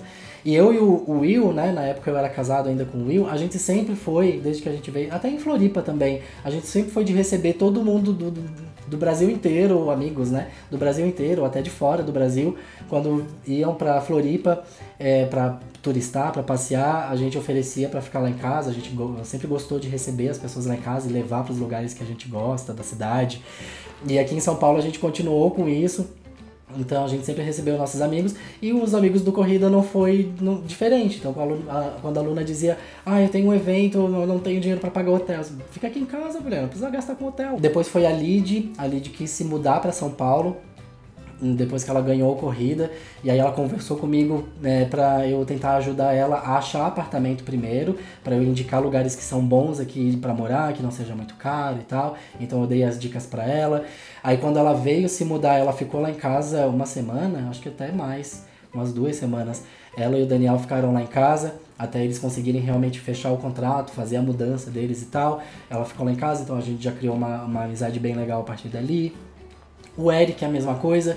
Quando ele entrou no Corrida, eu já conhecia ele por causa da batalha de challenges, né? Então eu lembro que depois da final do Corrida, da edição dele, ele quis vir para São Paulo para fazer collabs e participar de algum evento que tinha aqui.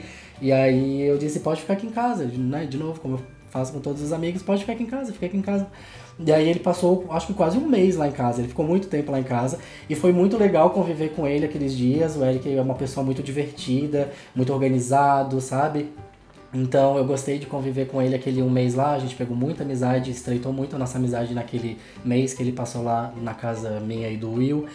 E aí depois que ele voltou pra João Pessoa, ele continuava querendo vir pra São Paulo. Ele ia morar com a Eli a princípio, né? Mas acabou que a Eli se mudou com outros 2 amigos pra São Paulo. Então, e era muita gente já numa casa pro Eric vir, ficar 4 pessoas dentro de uma casa.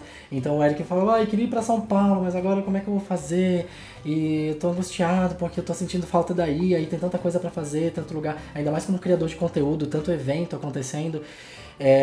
Daí quando eu decidi terminar com o Will, eu ia morar sozinho numa kitnet, né? Tava olhando um flat que se chama, ou uma kitnet, algo que eu pudesse pagar pra eu morar sozinho. Aí como o Eric tava nessa, e a gente conversava muito pelo WhatsApp e tal, aí eu gostei de conviver aquele um mês com o Eric, eu acho que vai ser uma pessoa legal de morar. porque nem sempre é legal de morar com amigo. O amigo às vezes é bom pra ser amigo, pra morar junto não é, dá merda. Mas aí o Eric, como eu tinha tido aquela amostra grátis, daquele tempo que ele passou lá em casa, e eu achei ele uma pessoa super, além de divertido e tudo mais, uma pessoa organizada, limpinho e tudo mais. E aí eu falei, amigo, é o seguinte, terminei com o Will, tô procurando um apartamento pra eu morar, quer dividir comigo? Daí a gente aluga um apartamento de 2 quartos e a gente divide. E aí ele, claro, vamos lá. Daí começamos a procurar apartamento, eu procurava daqui, mandava os vídeos pra ele, ia visitar o apartamento, mandava os videozinhos e tal. E aí a gente foi morar junto. A Eli veio também, claro, né, nossa relação lá dentro durante as gravações, por aquela função que eu desempenho lá, mas muito pela proximidade que ela tem com o Eric, né, ela é muito amiga da Eli, muito amiga de muitos, né, do Rod, de vários outros criadores. Mas eu vejo que ela tem seus preferidos, né? A Eli é muito apegada com o Eric. E como eu moro com o Eric, a Eli tá sempre aqui em casa.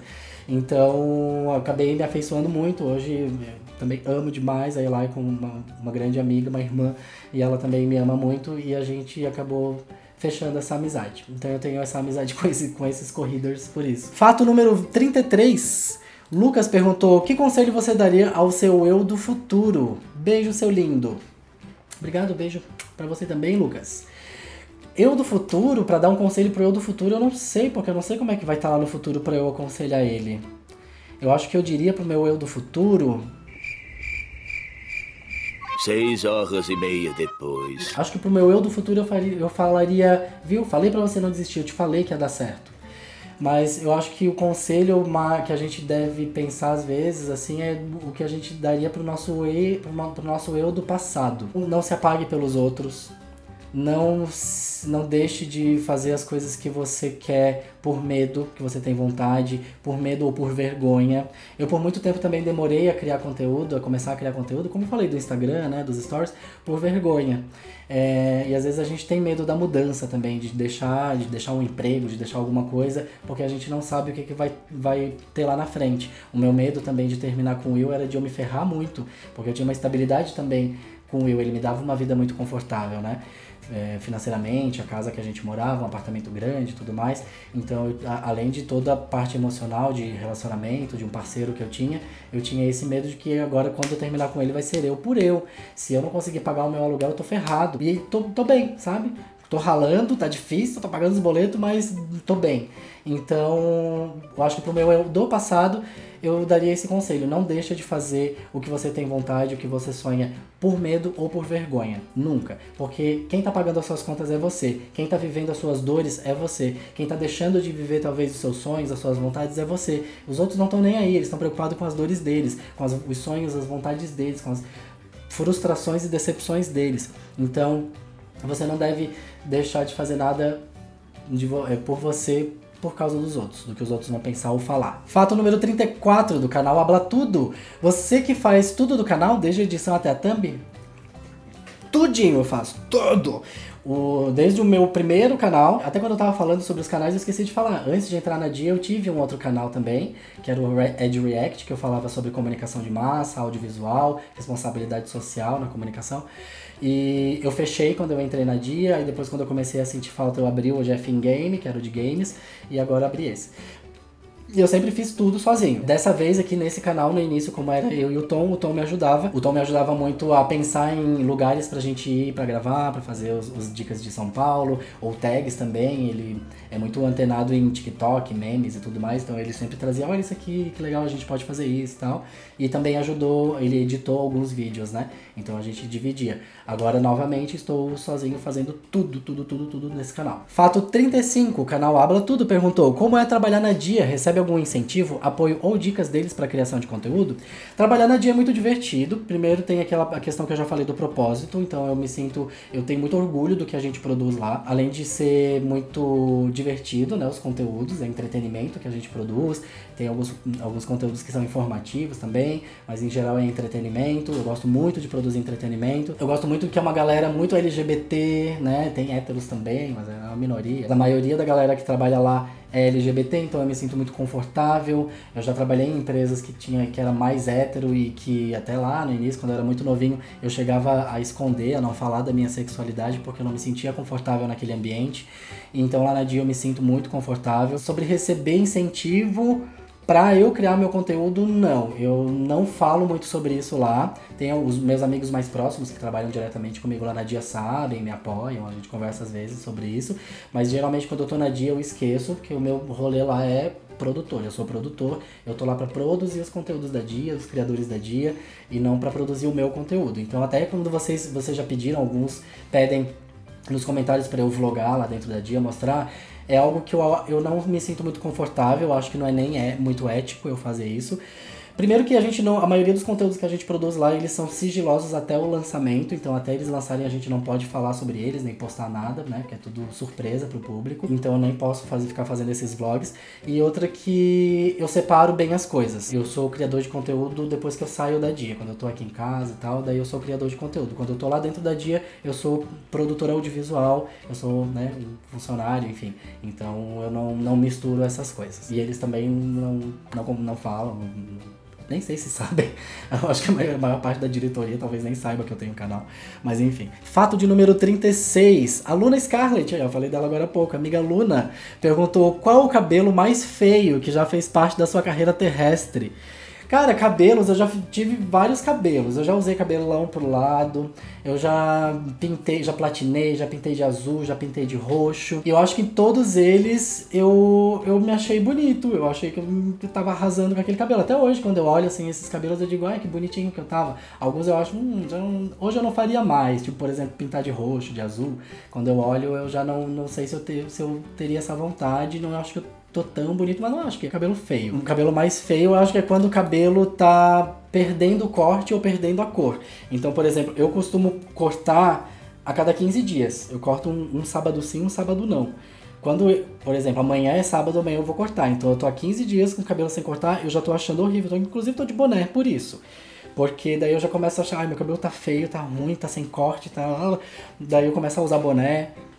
E aí, então, pra mim, esses são os meus cabelos feios. Ou então, quando eu platino, até quando eu pintei de roxo ou de azul, foi que eu platinei e aí tava saindo já o platinado, crescendo a raiz, ficando meio amarelado, eu já não dava conta mais de matizar. Então eu jogava uma cor por cima e aí ficava bonito de novo até começar a desbotar essa cor. Então, é sempre no finalzinho, quando tá acabando, assim, ou quando tá chegando perto do dia de cortar o cabelo, eu acho que meu cabelo fica horrível e aí eu odeio, e aí eu começo a me sentir feio, eu começo a mascarar com boné. O Abner perguntou, o fato de número 37, como se reproduz, kkk, você que deu a deixa. Ah, meu Deus. Só que eu falei isso nos stories, mas como que se reproduz, Abner? Eu sou gay, sou viado não reproduz. Quer saber se eu ativo ou passivo? Vai ficar querendo que eu não vou falar isso. Eu não sei nem o que responder disso aqui. O G perguntou, pensa em ter família? Às vezes sim, às vezes não. Às vezes eu penso que ainda sou tão gurizão pra ter um filho, tem tanta coisa que eu quero fazer que eu não realizei pra eu ter uma criança pra dedicar. Primeiro que você tem que ter, eu quero ter condições financeiras se eu tiver que ter uma criança, pra poder dar uma boa vida, né? Uma boa condição de vida, de estudo, de tudo mais. E outra que a gente precisa se dedicar o nosso tempo da nossa vida pra gente ter um filho. Então, poder fazer coisas que eu gosto de fazer ou que eu ainda não fiz e quero fazer, talvez se eu tiver um filho eu já não consiga mais realizar essas coisas. Então, às vezes me dá uma vontadezinha, mas em geral eu não tenho essa vontade não, de ter uma família com filho, né? Eu gosto muito de casar, né? Já deu pra perceber que eu sou uma pessoa pra casar. Eu gosto de ter relacionamentos monogâmicos e longos e duradouros, mas pensar em ter filho já não muito. Fato 39, o Edu perguntou, já fez algo na Dia? Alguma sacanagem? Não, né? Lugar de trabalho, eu já vou fazer essas coisas no lugar de trabalho. Teve uma festinha da Dia de funcionário lá, tuts, DJs e bebidas e tal, que eu beijei uns coleguinhas da Dia. Mas foi ali na frente de todo mundo, nada que eu tenha que esconder, né? Que foi algo escondido, algo errado, algo proibido. Mas foi isso, nunca fiz nada além disso dentro da Dia, nem farei, porque tá pensando que eu sou o quê? Sou um menino direito responsável. O G perguntou, já fez swing? O swing é troca de casais, né? Então eu nunca fiz não, de trocar o casal não. Eu já fiquei, quando eu tava solteiro, fiquei com um casal, a 3. Ou também quando nos meus relacionamentos anteriores já fizemos a 3 de trazer alguém pra ficar com a gente. Mas de trocar os casais, de fazer esse negócio que é o swing propriamente dito, nunca fiz não. Fato 41, eu fui um adolescente gordo. Então eu engordei ele depois pelos 10, 11 anos de idade. Então, no início da minha adolescência, eu fui gordo. E aí, e é bem nessa adolescência que você começa a querer namorar, ficar, né? Na época, eu ainda focava em beijar meninas. Foi também quando eu tava começando a perceber que a minha sexualidade não era aquilo que a sociedade me contava que era e que eu tava diferente e que aquilo que eu tava sentindo parecia que era errado. Mas enfim, isso foi também um grande auê dentro da minha cabeça, entender a minha sexualidade, que pode ficar para um outro vídeo. A questão de eu ser gordo e eu sentir a rejeição disso, de piadinhas, de as pessoas me chamarem de gordinho, gordinho, não sei o que, sabe? Ou de eu sentir que eu era meio que excluído das rodinhas, do rolê, de eu sentir que eu nunca ia conseguir ficar com a menina que eu queria beijar, porque eu era feio, por ser gordo. Então, pra mim foi difícil, assim, eu sofri um pouco com isso. Eu lembro que às vezes eu chorava e tal, e eu tentava emagrecer, eu tomava uns remedinhos lá que existia na época, nem sei se ainda existe, que não funciona, bosta nenhuma. E aí eu emagreci tomando chimarrão, na base do chimarrão e da anorexia, porque eu tinha uns vizinhos que tomavam muito chimarrão. Na época, eu tava com 16 anos já. Ó, imagina, eu comecei o início da adolescência, quando chegar com 16 anos, que é o auge ali, eu acho, da adolescência, né? Que você tá querendo começar a sair pras baladinhas, mesmo que você não possa ir escondido pras festinhas e beijar e tal. E eu me sentia rejeitado porque eu me sentia muito feio por ser gordo, sabe? Então, tinha esses negócios de tentar emagrecer, e aí os meus vizinhos tomavam chimarrão, e uma vez a minha vizinha, eu tomava junto com eles, que eu gostava. E aí a minha vizinha me falou, sabia que chimarrão emagrece, né? Chimarrão emagrece. Daí eu disse, sério, chimarrão emagrece? Emagrece. Então eu comprei cuia, bomba, erva, tudo, e comecei a tomar chimarrão. Eu acordava, tomava chimarrão em jejum. Aí depois do almoço eu tomava chimarrão de novo, chaleirada, assim, eu tomava até acabar a chaleira de água. Tomava de noite, aí me dava tremedeira, porque tem cafeína, e me dava insônia. Aí quando eu comecei realmente a emagrecer, eu fiquei mais neurótico ainda com isso. Daí começou a parte da anorexia, que eu parei de comer, eu comia quase nada ao longo do dia, dava fome, eu tomava chimarrão. E aí eu lembro que eu cheguei a ficar 2 dias sem comer nada sólido. Meus pais nem souberam, nem sonham isso. Eu contei pra poucas pessoas, amigos, assim. Eu acho que eu nunca contei isso pra minha família. Eles viam que eu tomava chimarrão e tal, mas eles não sabiam que eu tava nesse estágio, que eu fiquei 2 dias sem comer nada, eu só tomava chimarrão. E aí no segundo dia me deu uma dor de estômago terrível, uma dor muito, muito, muito forte, assim. Eu sabia que daí na hora eu me liguei que é porque eu não tava comendo nada. E aí eu comi algumas coisas, abri a geladeira, peguei uns biscoitos, umas coisas, comi, daí depois de alguns minutos passou. E aí, a partir disso, eu comecei a me alimentar direitinho. Então, tomava chimarrão em jejum, mas depois eu comia alguma coisa, almoçava, tomava chimarrão, jantava e tal. Então, não fiquei mais tão desesperado.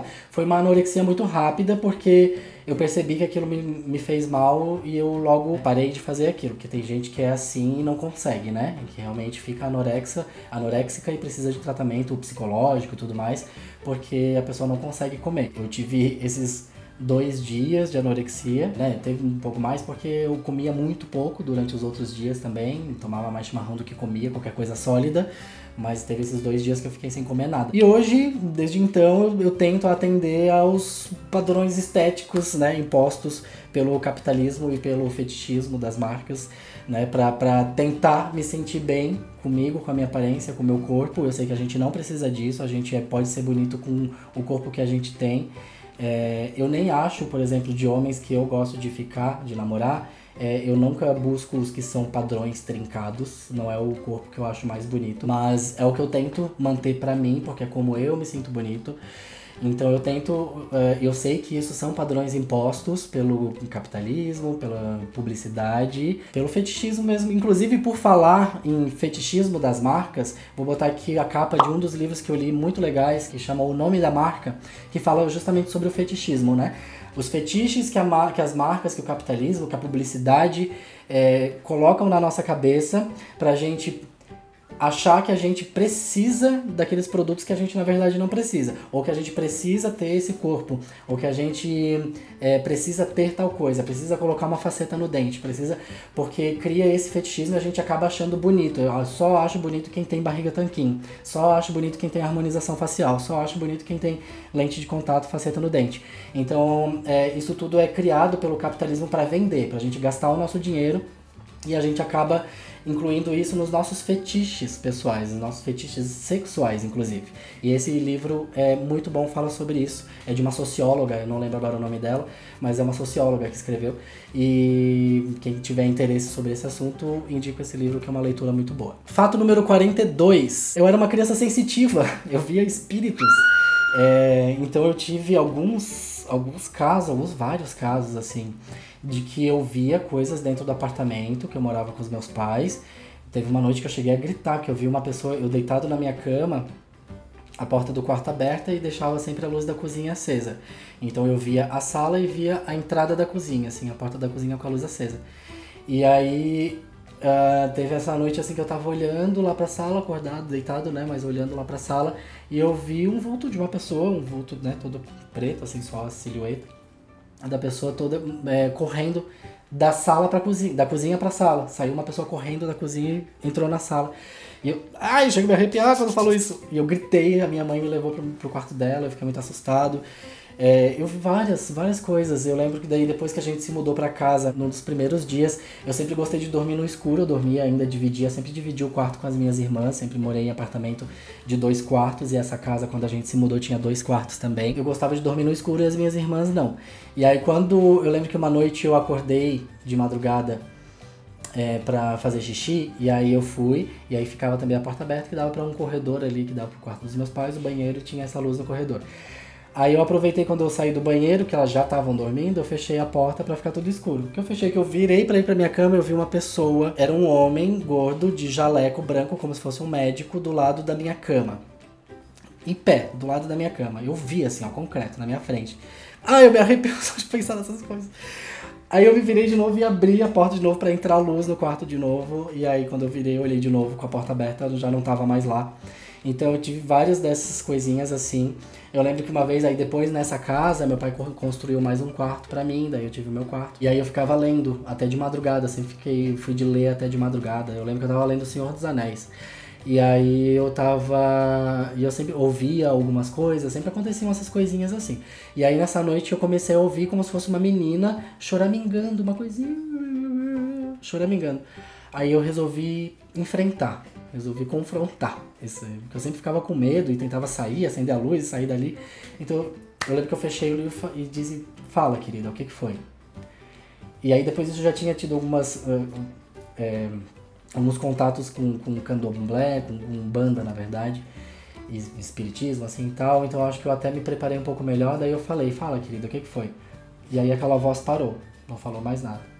E aí eu lembro que eu conversei com a minha mãe sobre isso, um pouco depois desse caso, dessa menina. Tava chegando o dia de finados, a minha mãe falou: no dia de finados, leva uma vela lá no cemitério, não sei o que, dos ossos, não sei se é a casa dos ossos. É um lugar que parece que tem em todos os cemitérios, que é um lugar neutro. Se você não tem um túmulo, um parente em um túmulo específico, mas você quer ir no cemitério fazer uma oração pelos mortos, você vai nesse lugar que é um lugar de ossos e tal, que é um lugar geral. Vai lá, faz uma oração, acende uma vela e pede para eles te deixarem em paz, né? Te deixarem, seguirem o caminho deles, encontrarem a luz e não ficarem te perseguindo porque você não quer esse tipo de contato. E aí eu fiz isso e realmente parou. Quer dizer, parou. Raramente, assim, tem alguma coisa, mas não é nada tão pesado, tão forte, sabe? Mas parou. Eu lembro que parou depois que eu fiz isso, parou. Mas é isso, eu lembro que na minha infância ali, até a adolescência, até eu fazer esse rolê aí do cemitério, eu vi e ouvi várias coisas, assim. Fato número 43. Eu era uma criança sonâmbula, consciente do que estava fazendo. Depois eu fui estudar sobre, né, pesquisar sobre isso. Porque eu sei que o sonâmbulo, ele levanta da cama, fala, anda, mas não lembra do que faz. E eu era sonâmbulo, só que eu lembrava, depois que eu acordava, que eu saía daquele transe, eu parava, nossa, eu tava fazendo isso porque eu tava vendo tal coisa, pensando tal coisa, então eu tava fazendo consciente. E daí eu fui pesquisar e descobri que existe essa modalidade do sonambulismo. Então eu lembro de várias coisas que aconteceram. Teve uma época no apartamento ainda, quando era só eu e a minha irmã mais velha, mais nova ainda não existia, a gente dormia num beliche. E aí em cima do guarda-roupa que ficava de frente, né, pro beliche, do ladinho, era cheio de bichinhos em cima, de pelúcia, de borracha, era cheio de bonequinhos em cima do guarda-roupa. E uma vez eu viajei que aqueles bonecos estavam pulando, rindo, zoando da minha cara. Eu peguei o travesseiro e plá! Dei nos bonecos. Eu dormia no andar de cima, né, do beliche de cima.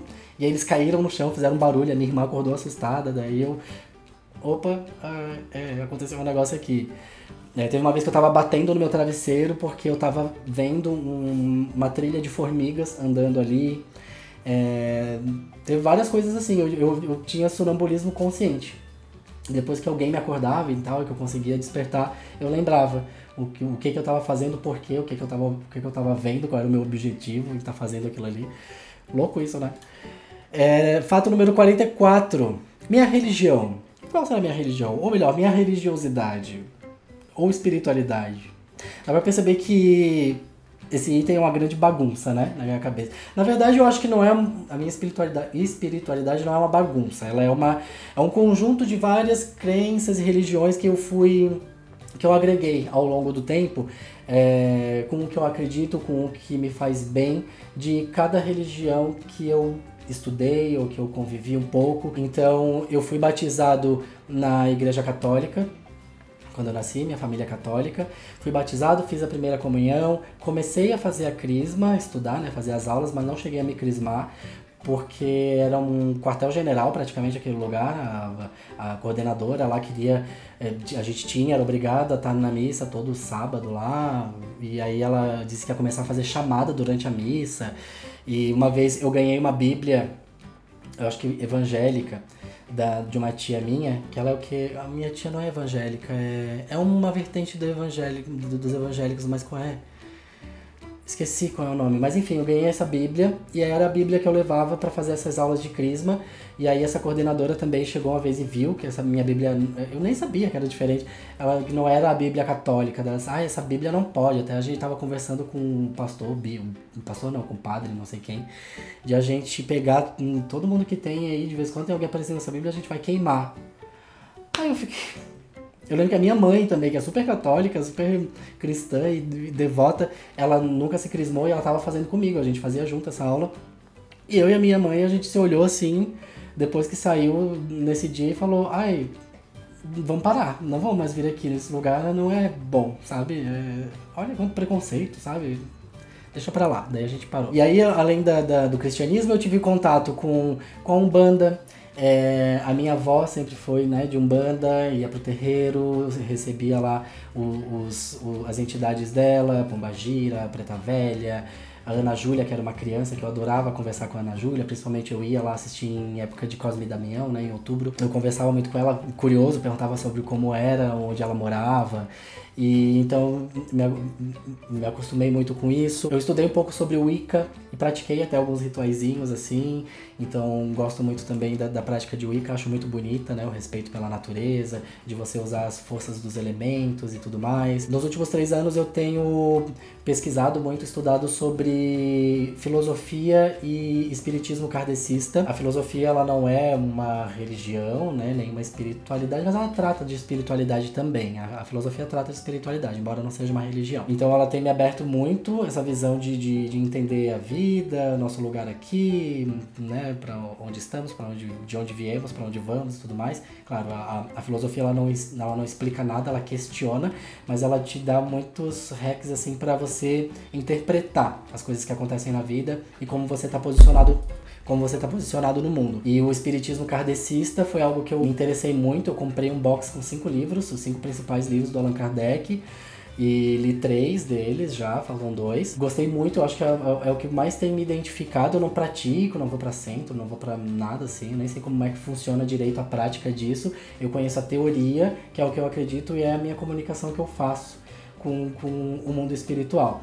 Então eu oro bastante, eu não oro toda noite, mas de vez em quando eu oro antes de dormir, de vez em quando acendo uma vela. Às vezes eu entro numa igreja quando não tá tendo missa, que a igreja só tá lá ociosa, eu entro lá, faço uma oração e saio, vou embora.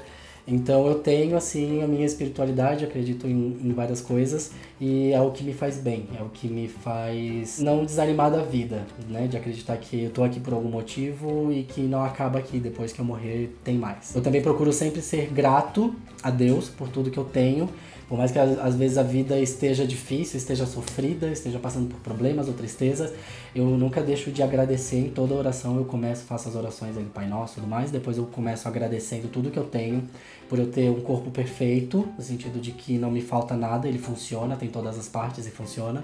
Eu tenho uma saúde muito boa. Raramente eu fico doente, eu agradeço por isso. Eu agradeço por toda a prosperidade que eu tenho, por mais que eu passe perrengues financeiros.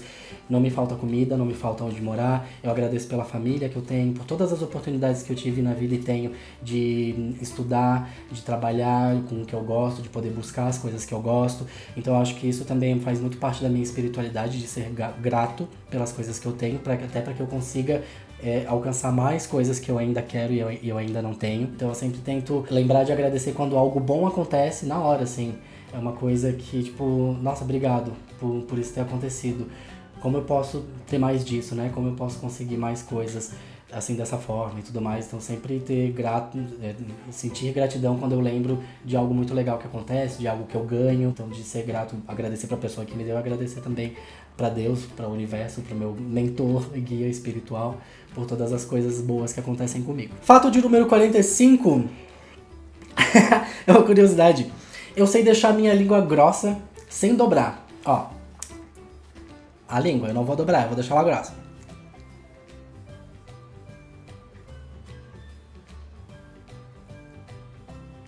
Ah! Loucura, né? Não serve pra porra nenhuma, mas eu sei fazer isso.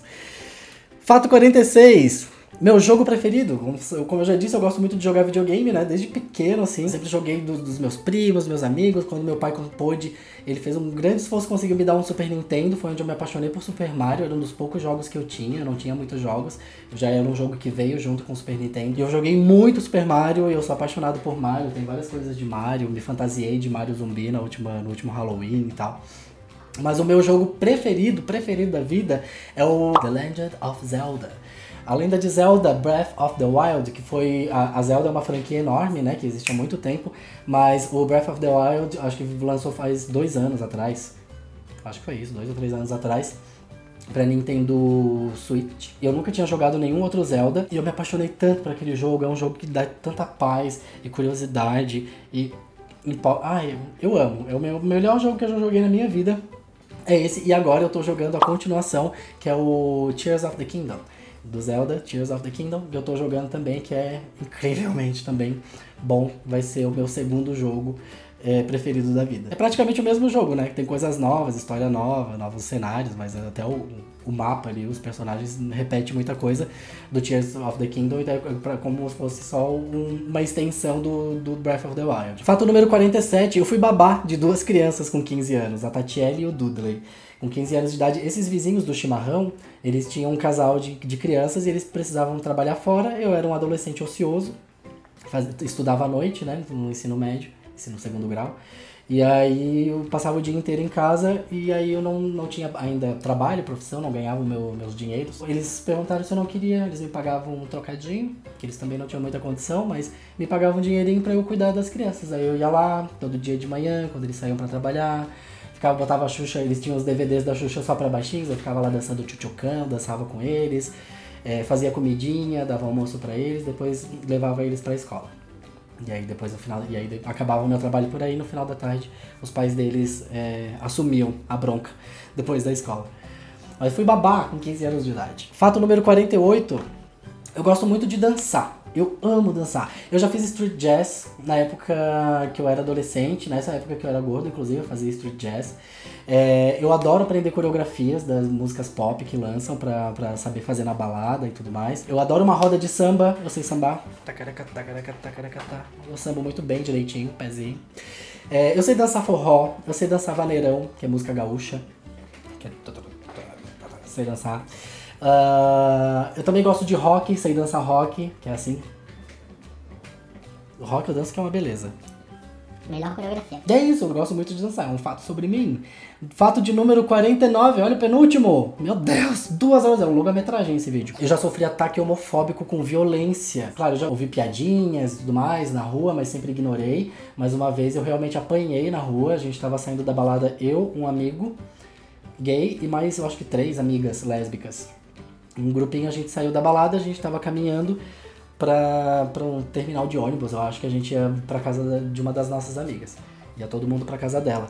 E aí vieram uns caras, a gente tava numa rua mais vazia, assim, era madrugada, né?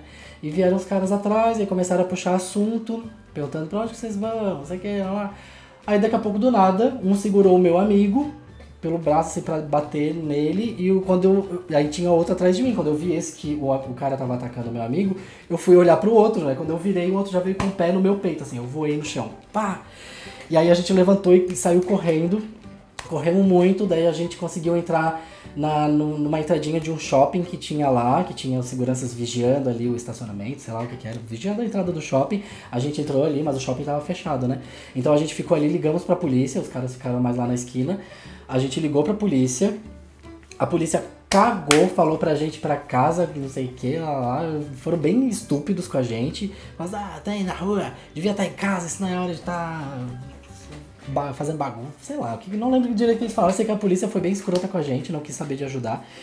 E a gente ficou com muito medo de sair dali e ser perseguido. Até um dos caras, ele vinha com a mão, desses que atacaram a gente, ele tava com a mão na cintura como se ele tivesse armado. Mas eu acho que não, era blefe mesmo, muitos deles fazem isso, né? Então é isso, daí eu levei uma voadeira, meu amigo levou um soco na cara, e aí corremos muito, ficamos muito assustados. A gente chamou um táxi, porque a gente não quis sair dali, ficamos com medo de continuar caminhando até o terminal e continuar a perseguição, então a gente chamou um táxi pra levar a gente até a casa da nossa amiga. Fato de número 50, último, mas não menos importante, eu deixei por último de propósito, que é pra segurar vocês até o final desse vídeo. Então não esquece de deixar o like nesse vídeo, de se inscrever se você não for inscrito, ou inscrita, ou inscrite, e de comentar nesse vídeo, tá bom? Então o fato de número 50 é, eu já levei um tiro. Sim, lá em Floripa, acho que eu tinha uns 21 anos. Eu ficava com um cara e ele tinha carro. E aí ele me buscava em casa, a gente ia nos lugarzinhos e tal, passeava e tal. E aí a gente foi fazer coisas no carro. Lá perto da casa dele tinha uma avenida que chama Avenida das Torres. E eu não sabia que era um lugar perigoso. Ele deveria saber, ele morava lá perto, né? Depois eu fiquei sabendo que lá realmente é um lugar meio treta, assim, de assalto, pra você parar o carro num lugar escuro e tal. Mas ele estacionou num bequinho, um lugar escurinho lá pra gente... Pá! Parecia. E a gente já tinha feito o que precisava ser feito, mas ele tava no banco dele do motorista, eu tava no meu banco do carona, a gente tava só conversando. Os vidros tudo embaçado. De repente, do nada, chegaram 2 caras batendo assim, um no meu vidro e gritando, sai do carro, e o outro no vidro dele. Eu acho que o que tava no meu vidro não tava batendo com a mão só, batendo, dando soco, e o do vidro dele tava batendo certo com o cabo da arma, porque o vidro dele foi trincando muito rápido e caiu assim, blá, o vidro. E o cara segurou ele pelo pescoço e o Roger foi ligando o carro, dando a partida no carro. E o cara, não foge, gritando assim, eu só ficava assim, duro, eu não sabia o que fazer. A gente não viu arma, eu não vi arma nenhuma, nem ouvi disparo. Sei que o cara segurou ele, mas foi pra atirar na cabeça dele, assim, pra ele não partir o carro. Com o carro que eles queriam roubar o carro, obviamente, né? E aí nisso o Roger acelerou, e aí... Beleza, a gente só aqui, pânico, eu olhando pra trás pra ver se os caras não estavam vindo de moto atrás da gente, alguma coisa assim. Eu comecei a sentir molhado aqui embaixo da minha perna, aí eu botei a mão assim, sangue. Daí quando eu olhei, um buraco, assim, Roger, eu levei um tiro. Aí ele até aparece, ai Jeff, agora? Me leva pro regional, que é o hospital regional, que é um hospital público de emergência que tem lá em Floripa. Chegou lá, passei uma noite incrível. Numa sala lá, num leito cheio de pessoas sofrendo, acidentadas, não sei o que. Tinham várias macas naquela sala. Eu não consegui descansar um minuto sequer, dormir nem nada. Eu ia só contar pros meus pais quando eu chegasse em casa. Mas eu tava muito preocupado porque eu tava em observação, mas ninguém vinha observar. Eu tava com medo de estar tendo uma hemorragia interna. Às vezes por ser hospital público, sei lá, né? A gente fica com um pouco de medo, claro. Não que eu tenha preconceito contra a SUS nem nada disso, tá? Muito pelo contrário. Mas eu fiquei com esse medo, assim, porque ninguém vinha observar. E eu tava em observação. E aí eu disse, meu Deus, se eu estiver tendo uma hemorragia interna agora e tal. E o meu pai, por ser militar, ele tem um convênio, existe o Hospital da Polícia Militar lá em Floripa, que é um hospital muito bom. E como, né, por ser filho dele, todos, né, a família, minha mãe, todo mundo podia usar esse hospital. Tinha convênio. E aí eu disse, eu vou ligar pro meu pai então pra ele vir me tirar daqui e me levar lá pro HPM. Que eu acho que lá pode ser que fique mais confortável, né, mais assistido e tal.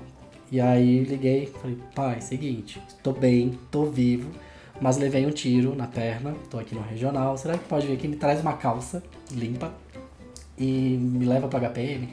Aí chegaram lá, meus pais e tal, daí só consegui ter alta de manhã, que tinha que esperar o médico chegar, só tinha enfermeiros ali de madrugada, tinha que esperar o médico chegar pra realmente me avaliar e dar alta. Então meus pais ficaram lá comigo até mais 8 da manhã. E aí depois disso eu fiquei com muito trauma. Por muitos dias, assim, eu deitava no meu quarto e eu tinha medo de que os caras viessem atrás de mim pra queimar arquivo, sabe? Porque eu sabia, não sei o quê. Então eu fiquei com muito medo de ser perseguido por aqueles caras. Eu às vezes via eles, assim, quebrando a janela do meu quarto pra entrar no meu quarto. Então eu fiquei com muito medo, até hoje, se eu vejo arma de fogo perto de mim, eu fico mal, eu fico ansioso, eu quero sair. Às vezes, se eu tô em um lugar, principalmente festas públicas, dessas festas de rua, que às vezes tem esses caras que fazem essa banca de bandidão, sabe? Que tipo, eu sou bandidão, ou que bota a mão aqui como se estivesse armado. Que eu já olho assim, eu vejo esse tipo, eu digo, eu quero sair daqui. Aquele cara, ele tá armado, vai dar merda, eu não quero ficar aqui, eu fico com medo.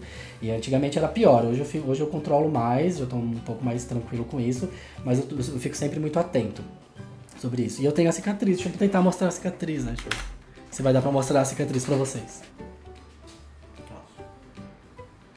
Essa bolinha aqui é a cicatriz da bala. Ela entrou aqui e saiu atrás, onde tem outra marquinha. A bala atravessou a minha coxa, não pegou a artéria, porque tem uma artéria ali que você pode sangrar e morrer em 1 minuto, porque vai litros de sangue que ela jorra, né?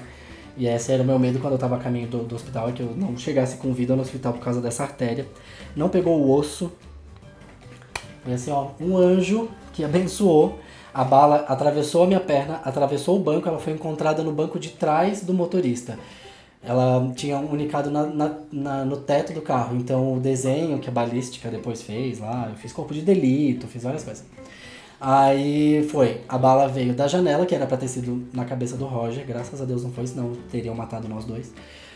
Passou provavelmente na frente do rosto dele, atravessou a minha coxa, atravessou o banco, bateu no chão. Aí bateu naquele painel ali onde a gente põe os pés, né? Bateu ali, bateu no teto e caiu atrás do banco do motorista. Foi achada lá e eu tenho a bala até hoje. Tipo, eles entregaram pra gente ela num saquinho. E eu guardei, eu ia mandar furar, fazer um furinho pra botar num colar. Nunca fiz isso, pra usar ela de pingente. Não vai pegar o foco não, mas é isso. É a bala que me atravessou. Foda, né? Então quando eu pensei em vir pra São Paulo com medo da violência de São Paulo, eu já tomei um tiro em Floripa, São Paulo vai fazer o quê? Vai roubar meu celular. Então é isso, gente. 50 fatos sobre mim, consegui um longa-metragem. Vocês tenham paciência pra assistir esse vídeo até o final, porque vocês pediram, quiseram esse vídeo. Agradeço todo mundo que chegou até o final. Vou botar aquela palavrinha, a palavrinha pra eu saber. Deixa eu ver. Comenta gatilho. Se você chegou até o final do vídeo, comenta gatilho, porque teve vários gatilhos nesse vídeo. Então comenta gatilho pra eu saber que você assistiu até o final. Não esquece de deixar o like. Se você não deixou ainda, não deixa sem o like, que eu fico muito triste. E se inscreve no canal se não for inscrito. Comenta também o que mais quiser. Se não quiser comentar gatilho, comenta outras coisas. Obrigado por estarem aqui comigo. E a gente se vê no próximo vídeo. Um beijo, gente. Tchau!